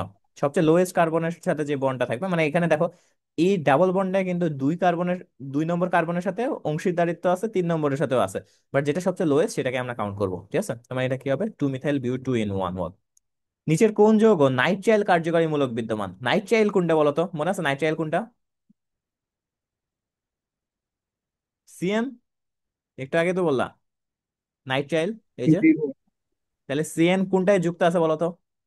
দেখে কি তোমার মনে হচ্ছে না যে এইটা? দেখে এটা কি চোখে পাচ্ছ না, CH3CN? জি তাহলে ভাই। এটা হবে আমাদের এটা আমাদের এটা হবে। আচ্ছা, তো ইলেকট্রোফাইল যুত বিক্রিয়ায় কোন যৌগটি বেশি সক্রিয়? আচ্ছা, এটা এখনো করায়নি, তারপর একটু বলিয়ে দিই। দেখো যে ইলেকট্রোফাইল যুত বিক্রিয়া যেটা আছে সেটা তুমি সবসময় মাথায় রাখবা, যে যেটা তোমার ডাবল কার্বন বা অ্যালকিন থাকে, অ্যালকিন যেটা থাকে সেটা হলো বেশি মানে তোমার সক্রিয় আকারে থাকে। ঠিক আছে? ওইটা আমাদের সবচেয়ে বেশি সক্রিয় আকারে থাকে। তাহলে এই জায়গায় দেখো তো কোনটা সবচেয়ে বেশি ডাবল বন্ড আছে কোনটাতে? দেখো একটা আছে বিউটানল, একটা আছে পেন্টানেল, একটা আছে পেন্টাইন আছে, একটা বিউটিন আছে, লাস্টে কি আছে? ইন। তার মানে আমরা যেটা যেটা বুঝবো সেটা হলো, মানে তোমার দ্বিবন্ধন যেটা আছে, দ্বিবন্ধন যদি আমাদের কখনো থাকে বা ডাবল বন্ড যদি আমাদের থাকে, তো সেটা হলো সবচেয়ে বেশি সক্রিয় হবে। ঠিক আছে? তো এই জিনিসটা আমরা বলতে পারি যে এটা হবে আমাদের কি বিউটিন। আচ্ছা, এটা পরবর্তীতে করাবো এক সময়। কার্বনায়নের সুস্থিতির ক্রম কোনটা বলো তো? সুস্থিতি বলতে কি বোঝাচ্ছে বলো তো? স্থিতিশীল। কার্বনায়ন বলেছে, আমার কথা কি মনে আছে যে আমি কি বলেছিলাম? আমাদের প্রথমটা ছিল কার্বোক্যাটায়ন। কার্বোক্যাটায়নের বেলায় কি বলেছিলাম? কার্বোক্যাটায়নের বেলায় বলেছিলাম যে সক্রিয়তার ক্রমটা কি ছিল, কার্বোক্যাটায়নের সক্রিয়তার ক্রম 1 2 3। তাইলে আমাকে বলো যে কার্বো অ্যানায়নের বেলায় কি হবে? কার্বো অ্যানায়নের বেলায় সক্রিয়তার ক্রমটা কেমন হবে? উল্টা হবে, 3 2 1। তাহলে স্থিতিশীলতার ক্রম কোনটা হবে অ্যানায়নের? 1 2 3। বুঝতে পারছো? হ্যাঁ, মনে রাখতে পারবা ওই যে প্রথমে বলেছিলাম? তাহলে এটা কোনটা হ্যাঁ হবে? ভাই। 1 2 3। আচ্ছা, এটা কিন্তু দেখছো অবজেক্টিভ এসছে, এটা তোমাদের বেলায় আসতে পারে। আচ্ছা, এটা কি বিউটিন ছিল? বিউটিন, আচ্ছা। এবার দেখো এই যৌগটার নামকরণ কি, এটা তুমি মুখে মুখে করতে পারবা, বলো তো কি? আইউপ্যাকের নামকরণ এটা কি হবে? টু মিথাইল পেন্টেন ভাই। 2 মিথাইল পেন্টেন। টু এখানে কি methyl double pent, band bond কি আছে? তো হ্যাঁ দেখতে হ্যাঁ, এখানে পাচ্ছি না ডাবল ভাই। বন্ড। এখানে ডাবল ও বন্ড আছে। তাহলে টু মিথাইল এটা double bond. Pent three ene. আচ্ছা, 2 মিথাইল কেন বলছো? দেখো তো, এটা 1 নম্বর কার্বন হিসেবে, 2 নম্বর কার্বন, 3 নম্বর কার্বন হিসেবে কাউন্ট হবে না, কারণ এখানে কি ডাবল বন্ড আছে। ডাবল বন্ড যে দিক থেকে আগে পাবা সেটা না। আচ্ছা। জি তাহলে ভাই এটা আমরা, বুঝছি। তাহলে আমরা এটা বলতে পারি, এটা আমাদের কি হবে? এটা হবে আমাদের তাহলে এটা কি 4 নম্বরে মিথাইল গ্রুপটা চলে গেল না, এটা 4 নম্বর গ্রুপটা। তাহলে এটা হবে কি ফোর ফোর, মিথাইল পেন্টুইন। 4 মিথাইল পেন্টুইন, তাই না? তার মানে এটা আমাদের কি প্রথমটা হবে। আচ্ছা, 5টা কার্বন আছে লিনিয়ার ভাবে যদি দেখো। আচ্ছা, অ্যামাইডের কার্যকারী মূলক কোনটা বলো তো? অ্যামাইড বলতে পারবা?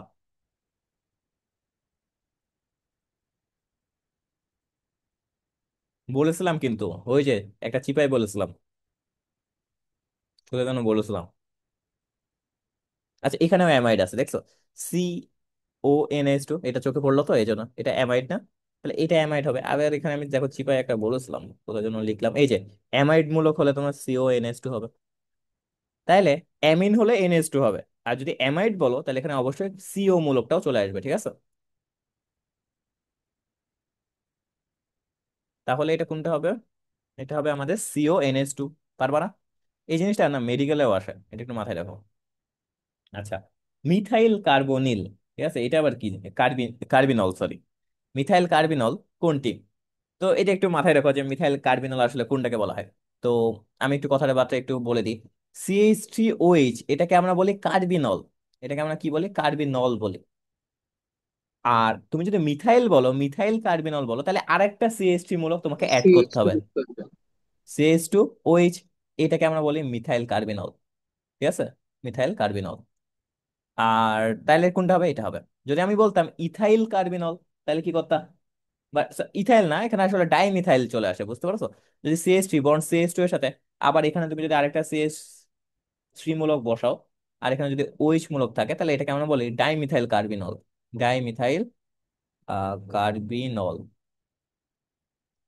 তাহলে একটু মাথায় রেখো, এটা একটু মুখস্থই রেখো, যে তোমার কার্বিনল বললে আসলে মিথানলটাকে আসলে কার্বিনল বলা হয়। আর তুমি যদি আহ ইথানল যেটা আছে, ইথানল, ইথানলকে আসলে মিথাইল কার্বিনল বলে, ঠিক আছে? তাহলে এটা কোনটা হবে? এটা হবে। নিচের কোনটি মেসোযৌগ বলো তো? মেসোযৌগ হওয়ার জন্য আমাদের কি লাগবে মনে আছে? মেসোযৌগের জন্য, মেসোযৌগের জন্য একটা জিনিস মাথায় রেখো, দুইটা কিন্তু কাইরাল কার্বন লাগতো বা হলো প্রতিসম লাগতো, তাই না? তো আমি যদি এখানে দেখো যে এই কম্পাউন্ড গুলো না, এখানে একটা OH আছে, একটা CH আছে, এইসবে কিন্তু হবে না। আবার এখানে একটা দেখো OH আছে, একটা Cl আছে, এরকম জিনিসপাতি হলে হবে না, কারণ তোমার দুইটাই প্রতিসম হতে হবে। CH2, এখানে একটা OH আছে, এখানে এখানে OH নাই, তারপরে এটাও হবে না। একবারে বলতে পারি যে এটা হবে, কারণ দেখো এটা দেখছো, ওর সুন্দর একটা প্যাটার্ন আছে না, CH3 CH OH, CH OH CH3। তার মানে এই জিনিসটা হওয়া সম্ভব, এই জায়গাটায় বাকিগুলা কিন্তু হওয়া সম্ভব না। বুঝতে পারছো? তো এটা আমি যদি একটু ফর্মও করি, তাহলে তুমি দেখো যে CH3 CH আছে, তাই না? তো CH থাকলে এটা কি CH, আর OH যেটা আছে তার মানে এখানে OH, এরকম করে আছে, আমরা এখানে বলতে পারি। তো এটা আমি একটু মানে স্টাইল করে লিখলে এই ব্যাপারটা এমন হয় না যে CH3 OH আছে এখানে মনে করো, আর এখানে কি H আছে এরকম। তারপরে আবার কি CH এর সাথে কি আছে, এখানে আবার একটা কানেকশন আছে CH OH CH3, মানে এখানে একটা কার্বন আছে, ওইটার সাথে H আছে, আবার এটার সাথে OH আছে, আর এখানে আছে CH3। তার মানে এটা কি এই যে কম্পাউন্ডটা মেসোযৌগ হওয়া সম্ভব। তাহলে এটা কি আমাদের এইটা? দেখো এটা পুরোপুরি দর্পণ প্রতিবিম্ব একটার একটার। অ্যালকিনের সাধারণ সংকেত কোনটি? এটা তো পারবা। এটা তো ভুল করার কথা না, বলো তো কোনটা হবে।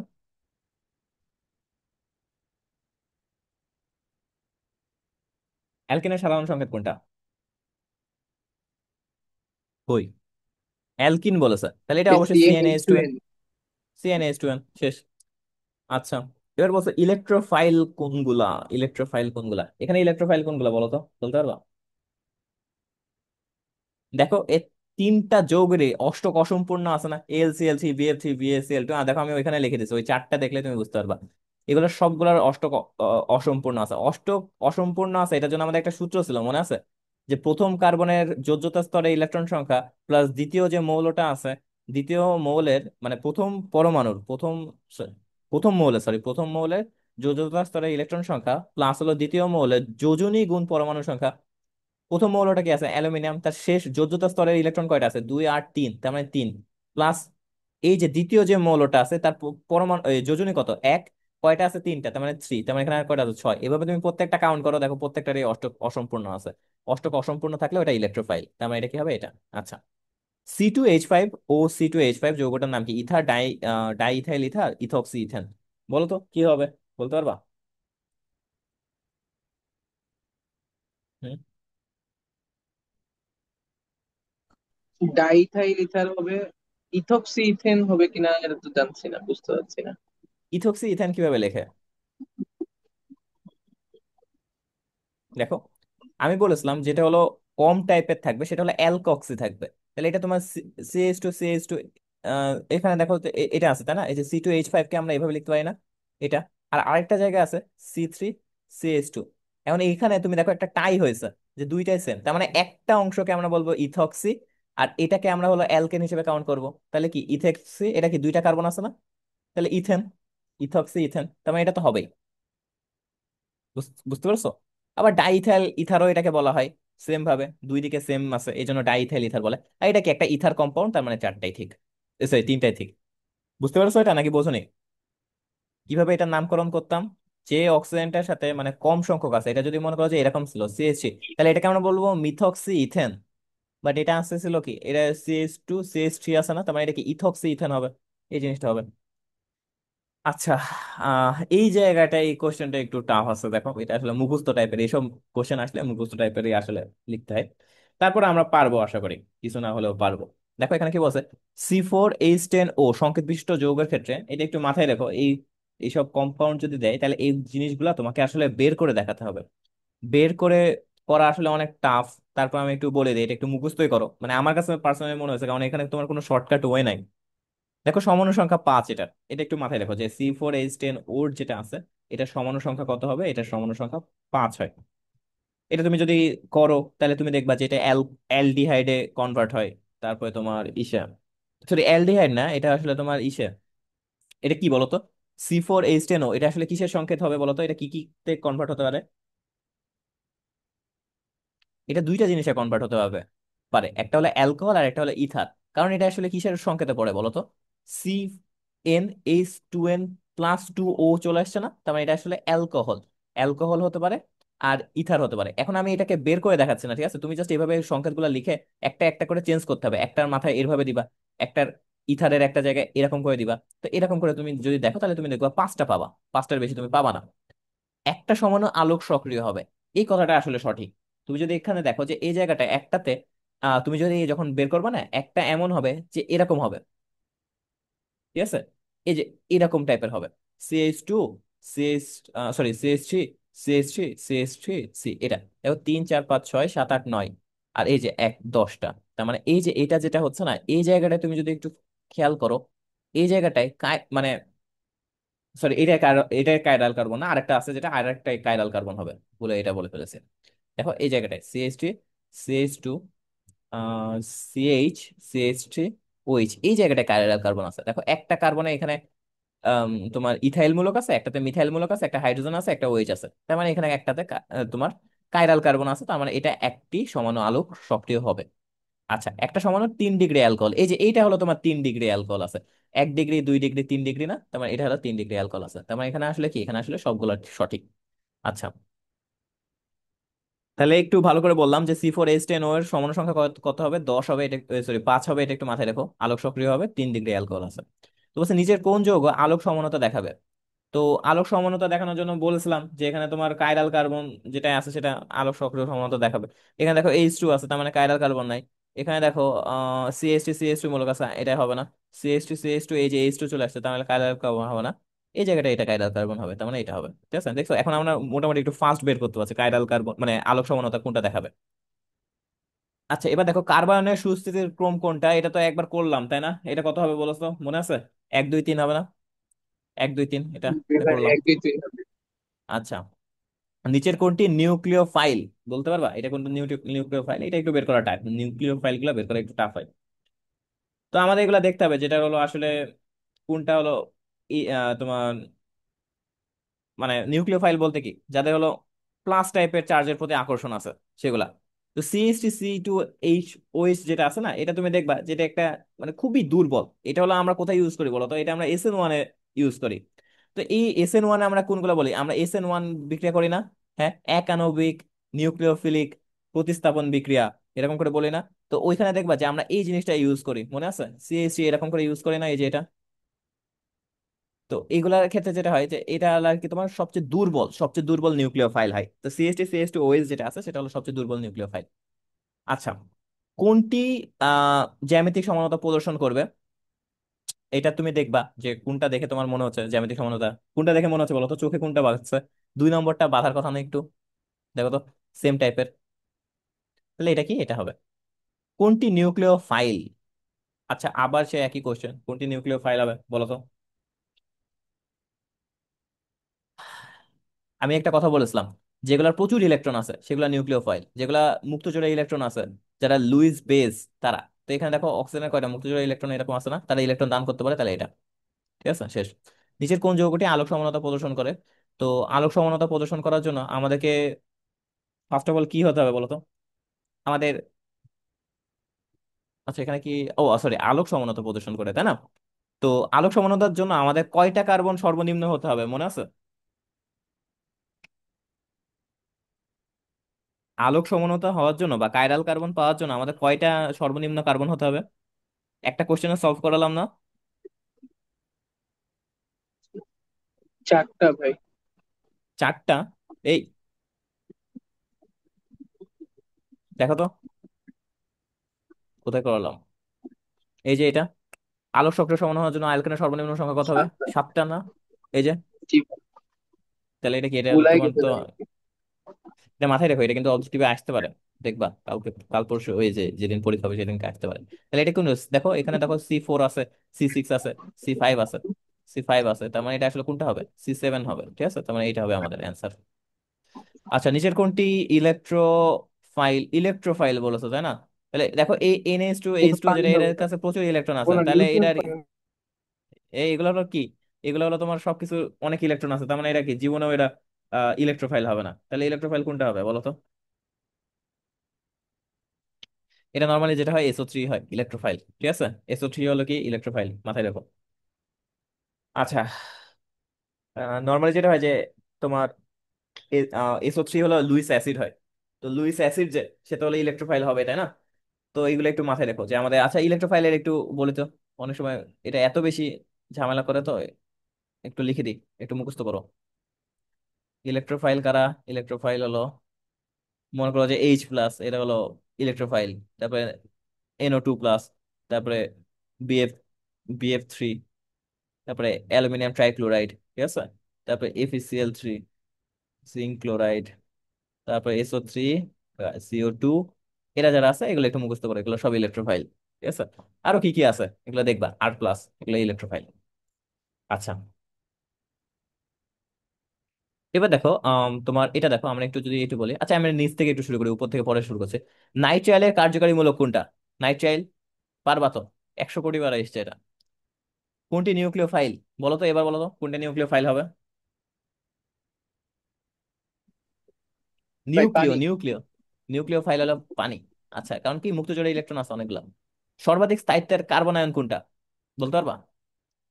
স্থায়িত্বর কার্বন আয়ন আমরা 1 2 3 থেকে শুরু করেছিলাম, এটা সর্বাধিক স্থায়িত্ব ছিল, তার মানে অবশ্যই আগে CH3 থাকবে। সিএইচটি কার্বন আয়ন মানে কি মাইনাস, বুঝতে পারছো? তাহলে এই জায়গাটা আমাদের কোনটা হবে, সিএইচটি মাইনাস এটা। ওই যে আগে বলেছিলাম যে ওইটা, তুমি ওই চারটা দেখলে বুঝতে পারবে কেন বলছে।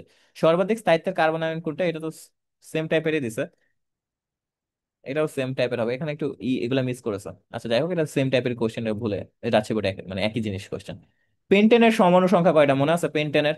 পেন্টেন কত দিয়ে শুরু হয়, C5H12, কয়টা হবে বলো তো, পারো কিনা দেখি।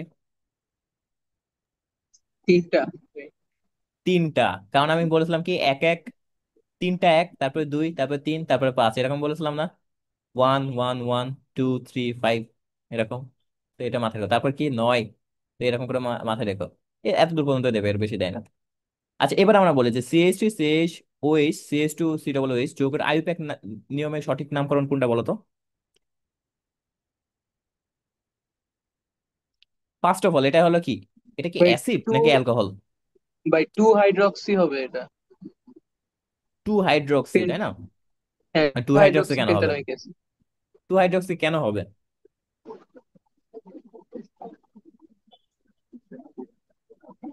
এটা তো দেখেই বোঝা যাচ্ছে যে এই কার্বন থেকে শুরু হবে, এটা এক কথা, নম্বর ওই কার্বন ওই হবে। কার্বনে আবার হচ্ছে ইয়ে আছে, আমি ওটাকে কার্বন ভাবছি ভাই, মানে হ্যাঁ তাহলে অবশ্যই কার্যকরীমূলক এটা এক ভাব না। করি। হ্যাঁ, তাহলে এটা জি, কোনটা হবে? তাই ওটা তাহলে হচ্ছে আপনার, তাও এই তো। পেন্টানোয়িক অ্যাসিড বলেছে। আচ্ছা এটা এটাই তো একটু যৌগ, হচ্ছে ভাই, আমি তো এটা যৌগটা একটু ভুল করেছো। এটা এখানে এই মাঝখানে জন্যই তো একটা ভাই ইয়ে হবে। মানে। আচ্ছা, এটা ভুল করেছে, এখানে মাঝখানে একটা ই হবে, কারণ এখানে তোমার বিউটানোয়িক অ্যাসিড হবে। আচ্ছা যাই হোক, আমাদের এখানে মনে করো যে এখানে একটা CH2 আছে, মাঝখানে একটা CH2 আছে, তাহলে এটা তোমার কি, এই যে এটা আমরা লিখতে পারবো 4 হাইড্রোক্সি পেন্টানোয়িক অ্যাসিড। এটা ভুল করেছে, কোশ্চেন একটু ভুল করেছে। এটা হবে কি, এখানে মাঝখানে যদি একটা CH2 মূলক থাকতো তাহলে তুমি কি করতে, এটা সবসময় এটা মানে মেন কনসেপ্ট তো বুঝতে পারছো যে CH থেকে শুরু হবে। জি এটা এক ভাই, নম্বর, বুঝছি। 2 নম্বর, 3 নম্বর, এই 3 নম্বর মাঝখানে আছে, 4 নম্বর, 5 নম্বর, এরকম। তো এটা এইভাবে হবে, ঠিক আছে। আচ্ছা এবার দেখো টার্টারিক অ্যাসিডের কতটি আলোক সমাণু সম্ভব? টার্টারিক অ্যাসিড কোনটা বলো তো, মনে আছে? টার্টারিক অ্যাসিড,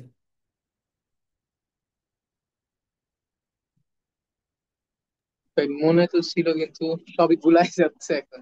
ওই যে আমি বললাম না যে তোমার মেসো কম্পাউন্ড যেটা আছে ওইটাই টার্টারিক অ্যাসিড ছিল, দেখো তো। এই যে মেসো যৌগ, এখানে আমি বলেছিলাম না এটাকে টার্টারিক অ্যাসিড বলেছিলাম না? Tartaric acid. আর মেসো কম্পাউন্ডের জন্য আলোক সমাণু কি, যদি দুইটা কাইরাল কার্বন সংখ্যা থাকে তাহলে কিভাবে কি করে বলো তো? আলোক সমান সংখ্যা 2 টু দি পাওয়ার n - 1, এটাও একটু রিভিশন দিয়ে দিলাম কারণ এটা লাগবে আমাদের এখন, দেখো। আচ্ছা দেখো যে আমাদের এখানে টার্টারিক অ্যাসিড বলেছিলাম তাই না, এই যে টার্টারিক অ্যাসিড, টার্টারিক অ্যাসিড এইভাবে লিখতে হয় দেখো, যে এক কথায় তোমার একটা মেসো কম্পাউন্ড বানাতে হবে। তো মেসো কম্পাউন্ড তুমি কিভাবে বানাবা, একটাতে তুমি OH দাও, আচ্ছা ঠিক আছে, আরেকটাতে COOH দাও, একটাতে তুমি OH দাও, আর আরেকটাতে H দাও, এটা একটা কম্পাউন্ড হলো, ঠিক আছে। আবার এখানে তুমি, এখানে একটা COOH দাও, এখানে একটা OH দাও, আর এটা H, এটাকে আমরা বলতে পারবো না মেসো কম্পাউন্ড? আর এটা অবশ্যই একটা কাইরাল কার্বন, কারণ এখানে একটা হাত, মানে এক হাতে একরকম, এটা একরকম, আর এই পুরাটা মিলে একরকম, তাই না? আবার এটার কথাও চিন্তা করো, এখানে একটা হাইড্রোজেন, এখানে OH আছে, COOH আছে, আর সম্পূর্ণটা আলাদা আছে। তার মানে এটা এখানে দুইটা কাইরাল কার্বন আছে, তো কাইরাল কার্বন যদি দুইটা হয়, আর এটা কি মেসো কম্পাউন্ড না? মেসো যৌগের ক্ষেত্রে আমরা আলোক সমাণু বের করার যে সূত্রটা ছিল, যদি কখনো জোড় সংখ্যা হয়, কাইরাল কার্বন সংখ্যা যদি জোড়, মানে এন এর মান যদি আমাদের কখনো জোড় হয়, তাহলে এটা হবে 2 টু দি পাওয়ার n - 1, এটা হবে সূত্র, ঠিক আছে। 2 টু দি পাওয়ার n - 1। যদি আমাদের বিজোড় হতো তাহলে কি মনে আছে, বিজোড় হলে কি হতো? বিজোড় হলে এমন লিখতাম না, দেখো, বিজোড় হলে 2 টু দি পাওয়ার n - 1/2 হতো, ঠিক আছে। তো আমাদের এখানে বিজোড় যেহেতু নাই, আমরা এখানে ই আছে আমাদের, বিজোড় হলেও একটু লিখে দিই, বিজোড় হলে 2 টু দি পাওয়ার n - 1/2, এটা হলো তোমার বিজোড়ের জন্য। বিজোড় নর্মালি দেখি না আমি, এইভাবে দেখি। তো এখানে দেখো যে দুইটা কাইরাল কার্বন আছে, তার মানে 2 টু দি পাওয়ার - 1, তার মানে এখানে 2 টু দি পাওয়ার 1, তাহলে এখানে কি 2, তার মানে এখানে দুইটা হবে, ঠিক আছে। তার মানে সমসংখ্যা কয়টা, দুইটা। কই, হ্যাঁ দেখো সমান সংখ্যা কয়টা, দুইটা। আচ্ছা, সেকেন্ডারি অ্যালকোহলের কার্যকরী মূলক কোনটি? তার মানে সেকেন্ডারি অ্যালকোহল বলতে আসলে কি বোঝায় বলো তো?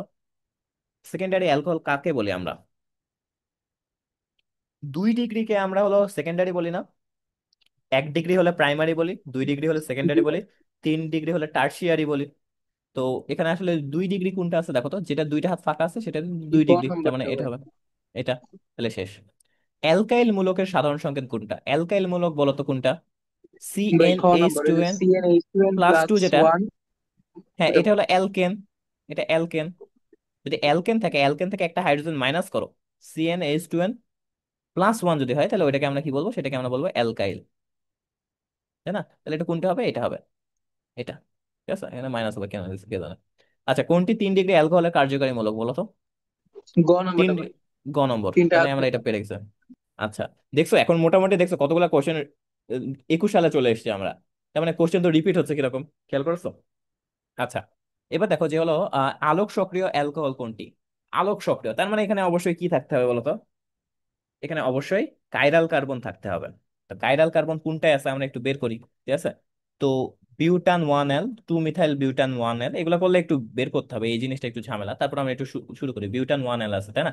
দেখো 2 মিথাইল বিউটান 1L, তাই না? তো 2 মিথাইল বিউটান 1L যদি করি, তাহলে আমাদের প্রথমে কার্বন কার্বন কার্বন কার্বন করি। দেন তারপর 2 নম্বরে মিথাইল গ্রুপ আছে, তার মানে CH3 আছে। আর 1 নম্বরে আছে OH, তার মানে এখানে OH আছে। এখানে কি আছে? এখানে একটা হাইড্রোজেন আছে, এখানে একটা হাইড্রোজেন আছে, এরকম হবে ব্যাপারটা, তাই না? CH3 ভুলে দিয়েছিলাম। তো এখানে দেখো যে CH3 এটা আছে, তার মানে এখানে হাইড্রোজেন আছে। এই জায়গাটায় হাইড্রোজেন আছে, এখানে একটা হাইড্রোজেন আছে। আর এখানে হাইড্রোজেন গুলো আছে, তার মানে একবারে যদি লিখি তাহলে এটা তোমার CH2 আছে, আর ওখানে CH3 আছে। এই জিনিসটা হলো মেন কম্পাউন্ড। এখন একটু ভালো করে খেয়াল করো যে আমাদের আসলে আছে কিনা। এখানে আমাদের এই কার্বনটার কথা যদি চিন্তা করি, OH, HS আছে, তার মানে এই জায়গাটায় কাইরাল কার্বন হওয়ার সম্ভাবনা নাই। এই জায়গাটায় যদি এবার আমরা এটা একটু চেক করি, দেখো তো এই কার্বনে একটাতে H আছে, একটাতে CH3 আছে, একটাতে CH2 CH3 আছে, আর একটাতে সম্পূর্ণ কম্পাউন্ডটা আছে। তাহলে এটা কি অবশ্যই কাইরাল কার্বন আছে না? বুঝতে পারছো এটা? দেখো তো, বুঝছো কি বললাম? তাহলে এই জায়গাটা আমরা তো 1 নম্বর কার্বনের যে এটা যেটা আছে সেটা ফাইন্ড আউট করছিলাম, বাট আমাদের তো আরেকটা কার্বন বা আরো তো আদার্স কার্বন ছিল, এটা হবে না কারণ এখানে CH2 আছে, CH3 আছে, এগুলো তো আগে হবে না। বাট দেখছো একটা ছোট্ট মতো একটা জায়গায় আছে যেখানে তোমার কাইরাল কার্বন চলে এসেছে। কাইরাল কার্বন চলে আসলে কি এটা আলোক সক্রিয়। দেখছো যশোর বোর্ডে একটা খুব কঠিন কোয়েশ্চেন করেছে, এটা হলো তোমার অবজেক্টিভের জন্য না।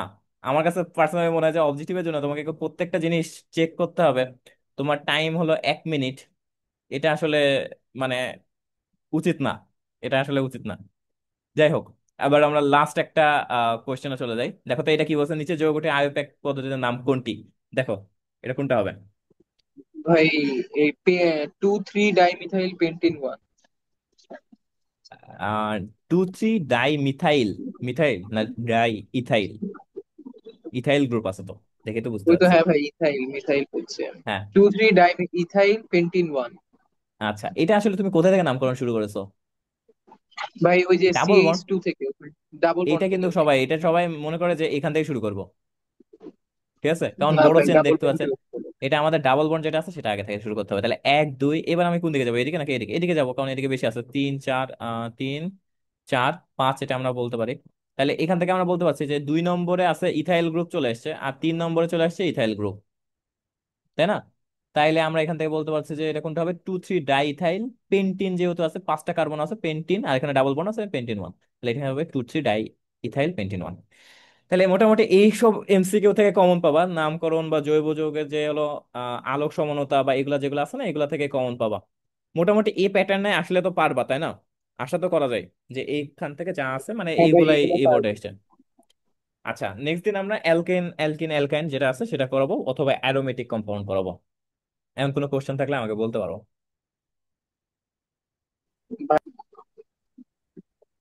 দেখো গ্রাম পার লিটার থেকে তোমাকে আসলে কিসে কনভার্ট করতে হবে, মোল পার লিটারে, এরকম হবে না ব্যাপারটা?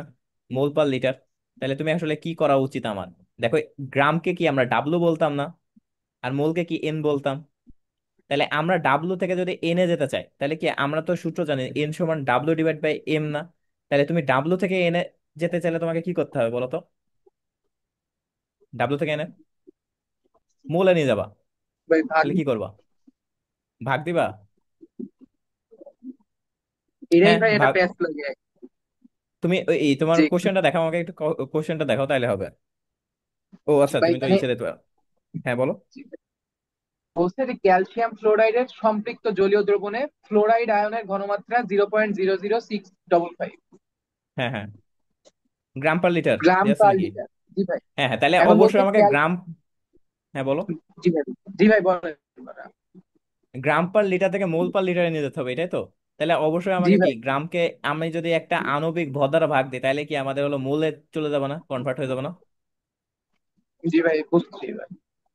এটা যদি আমাদের কখনো মোল পার লিটার থেকে গ্রাম পার লিটারে বলতো, তখন আমরা কি করতাম? তখন আমাদের এই যে আমাদের মোল পার লিটার আছে, তাহলে অবশ্যই আমাদেরকে গ্রামে নিয়ে যেতে হলে আণবিক ডাব্লু ভর- সমান এনএম করতে হতো। আণবিকের সাথে গুণ করে দিলে, মানে মূল সংখ্যাটা গুণ করে দিলে আমরা গ্রামে চলে যেতে পারতাম। তো আমাদের এখানে যেতে হলে আমাদের অবশ্যই ভাগ করে দিতে হবে। বুঝতে পারছো এই জিনিসটা আমাদের? বুঝলে? আচ্ছা।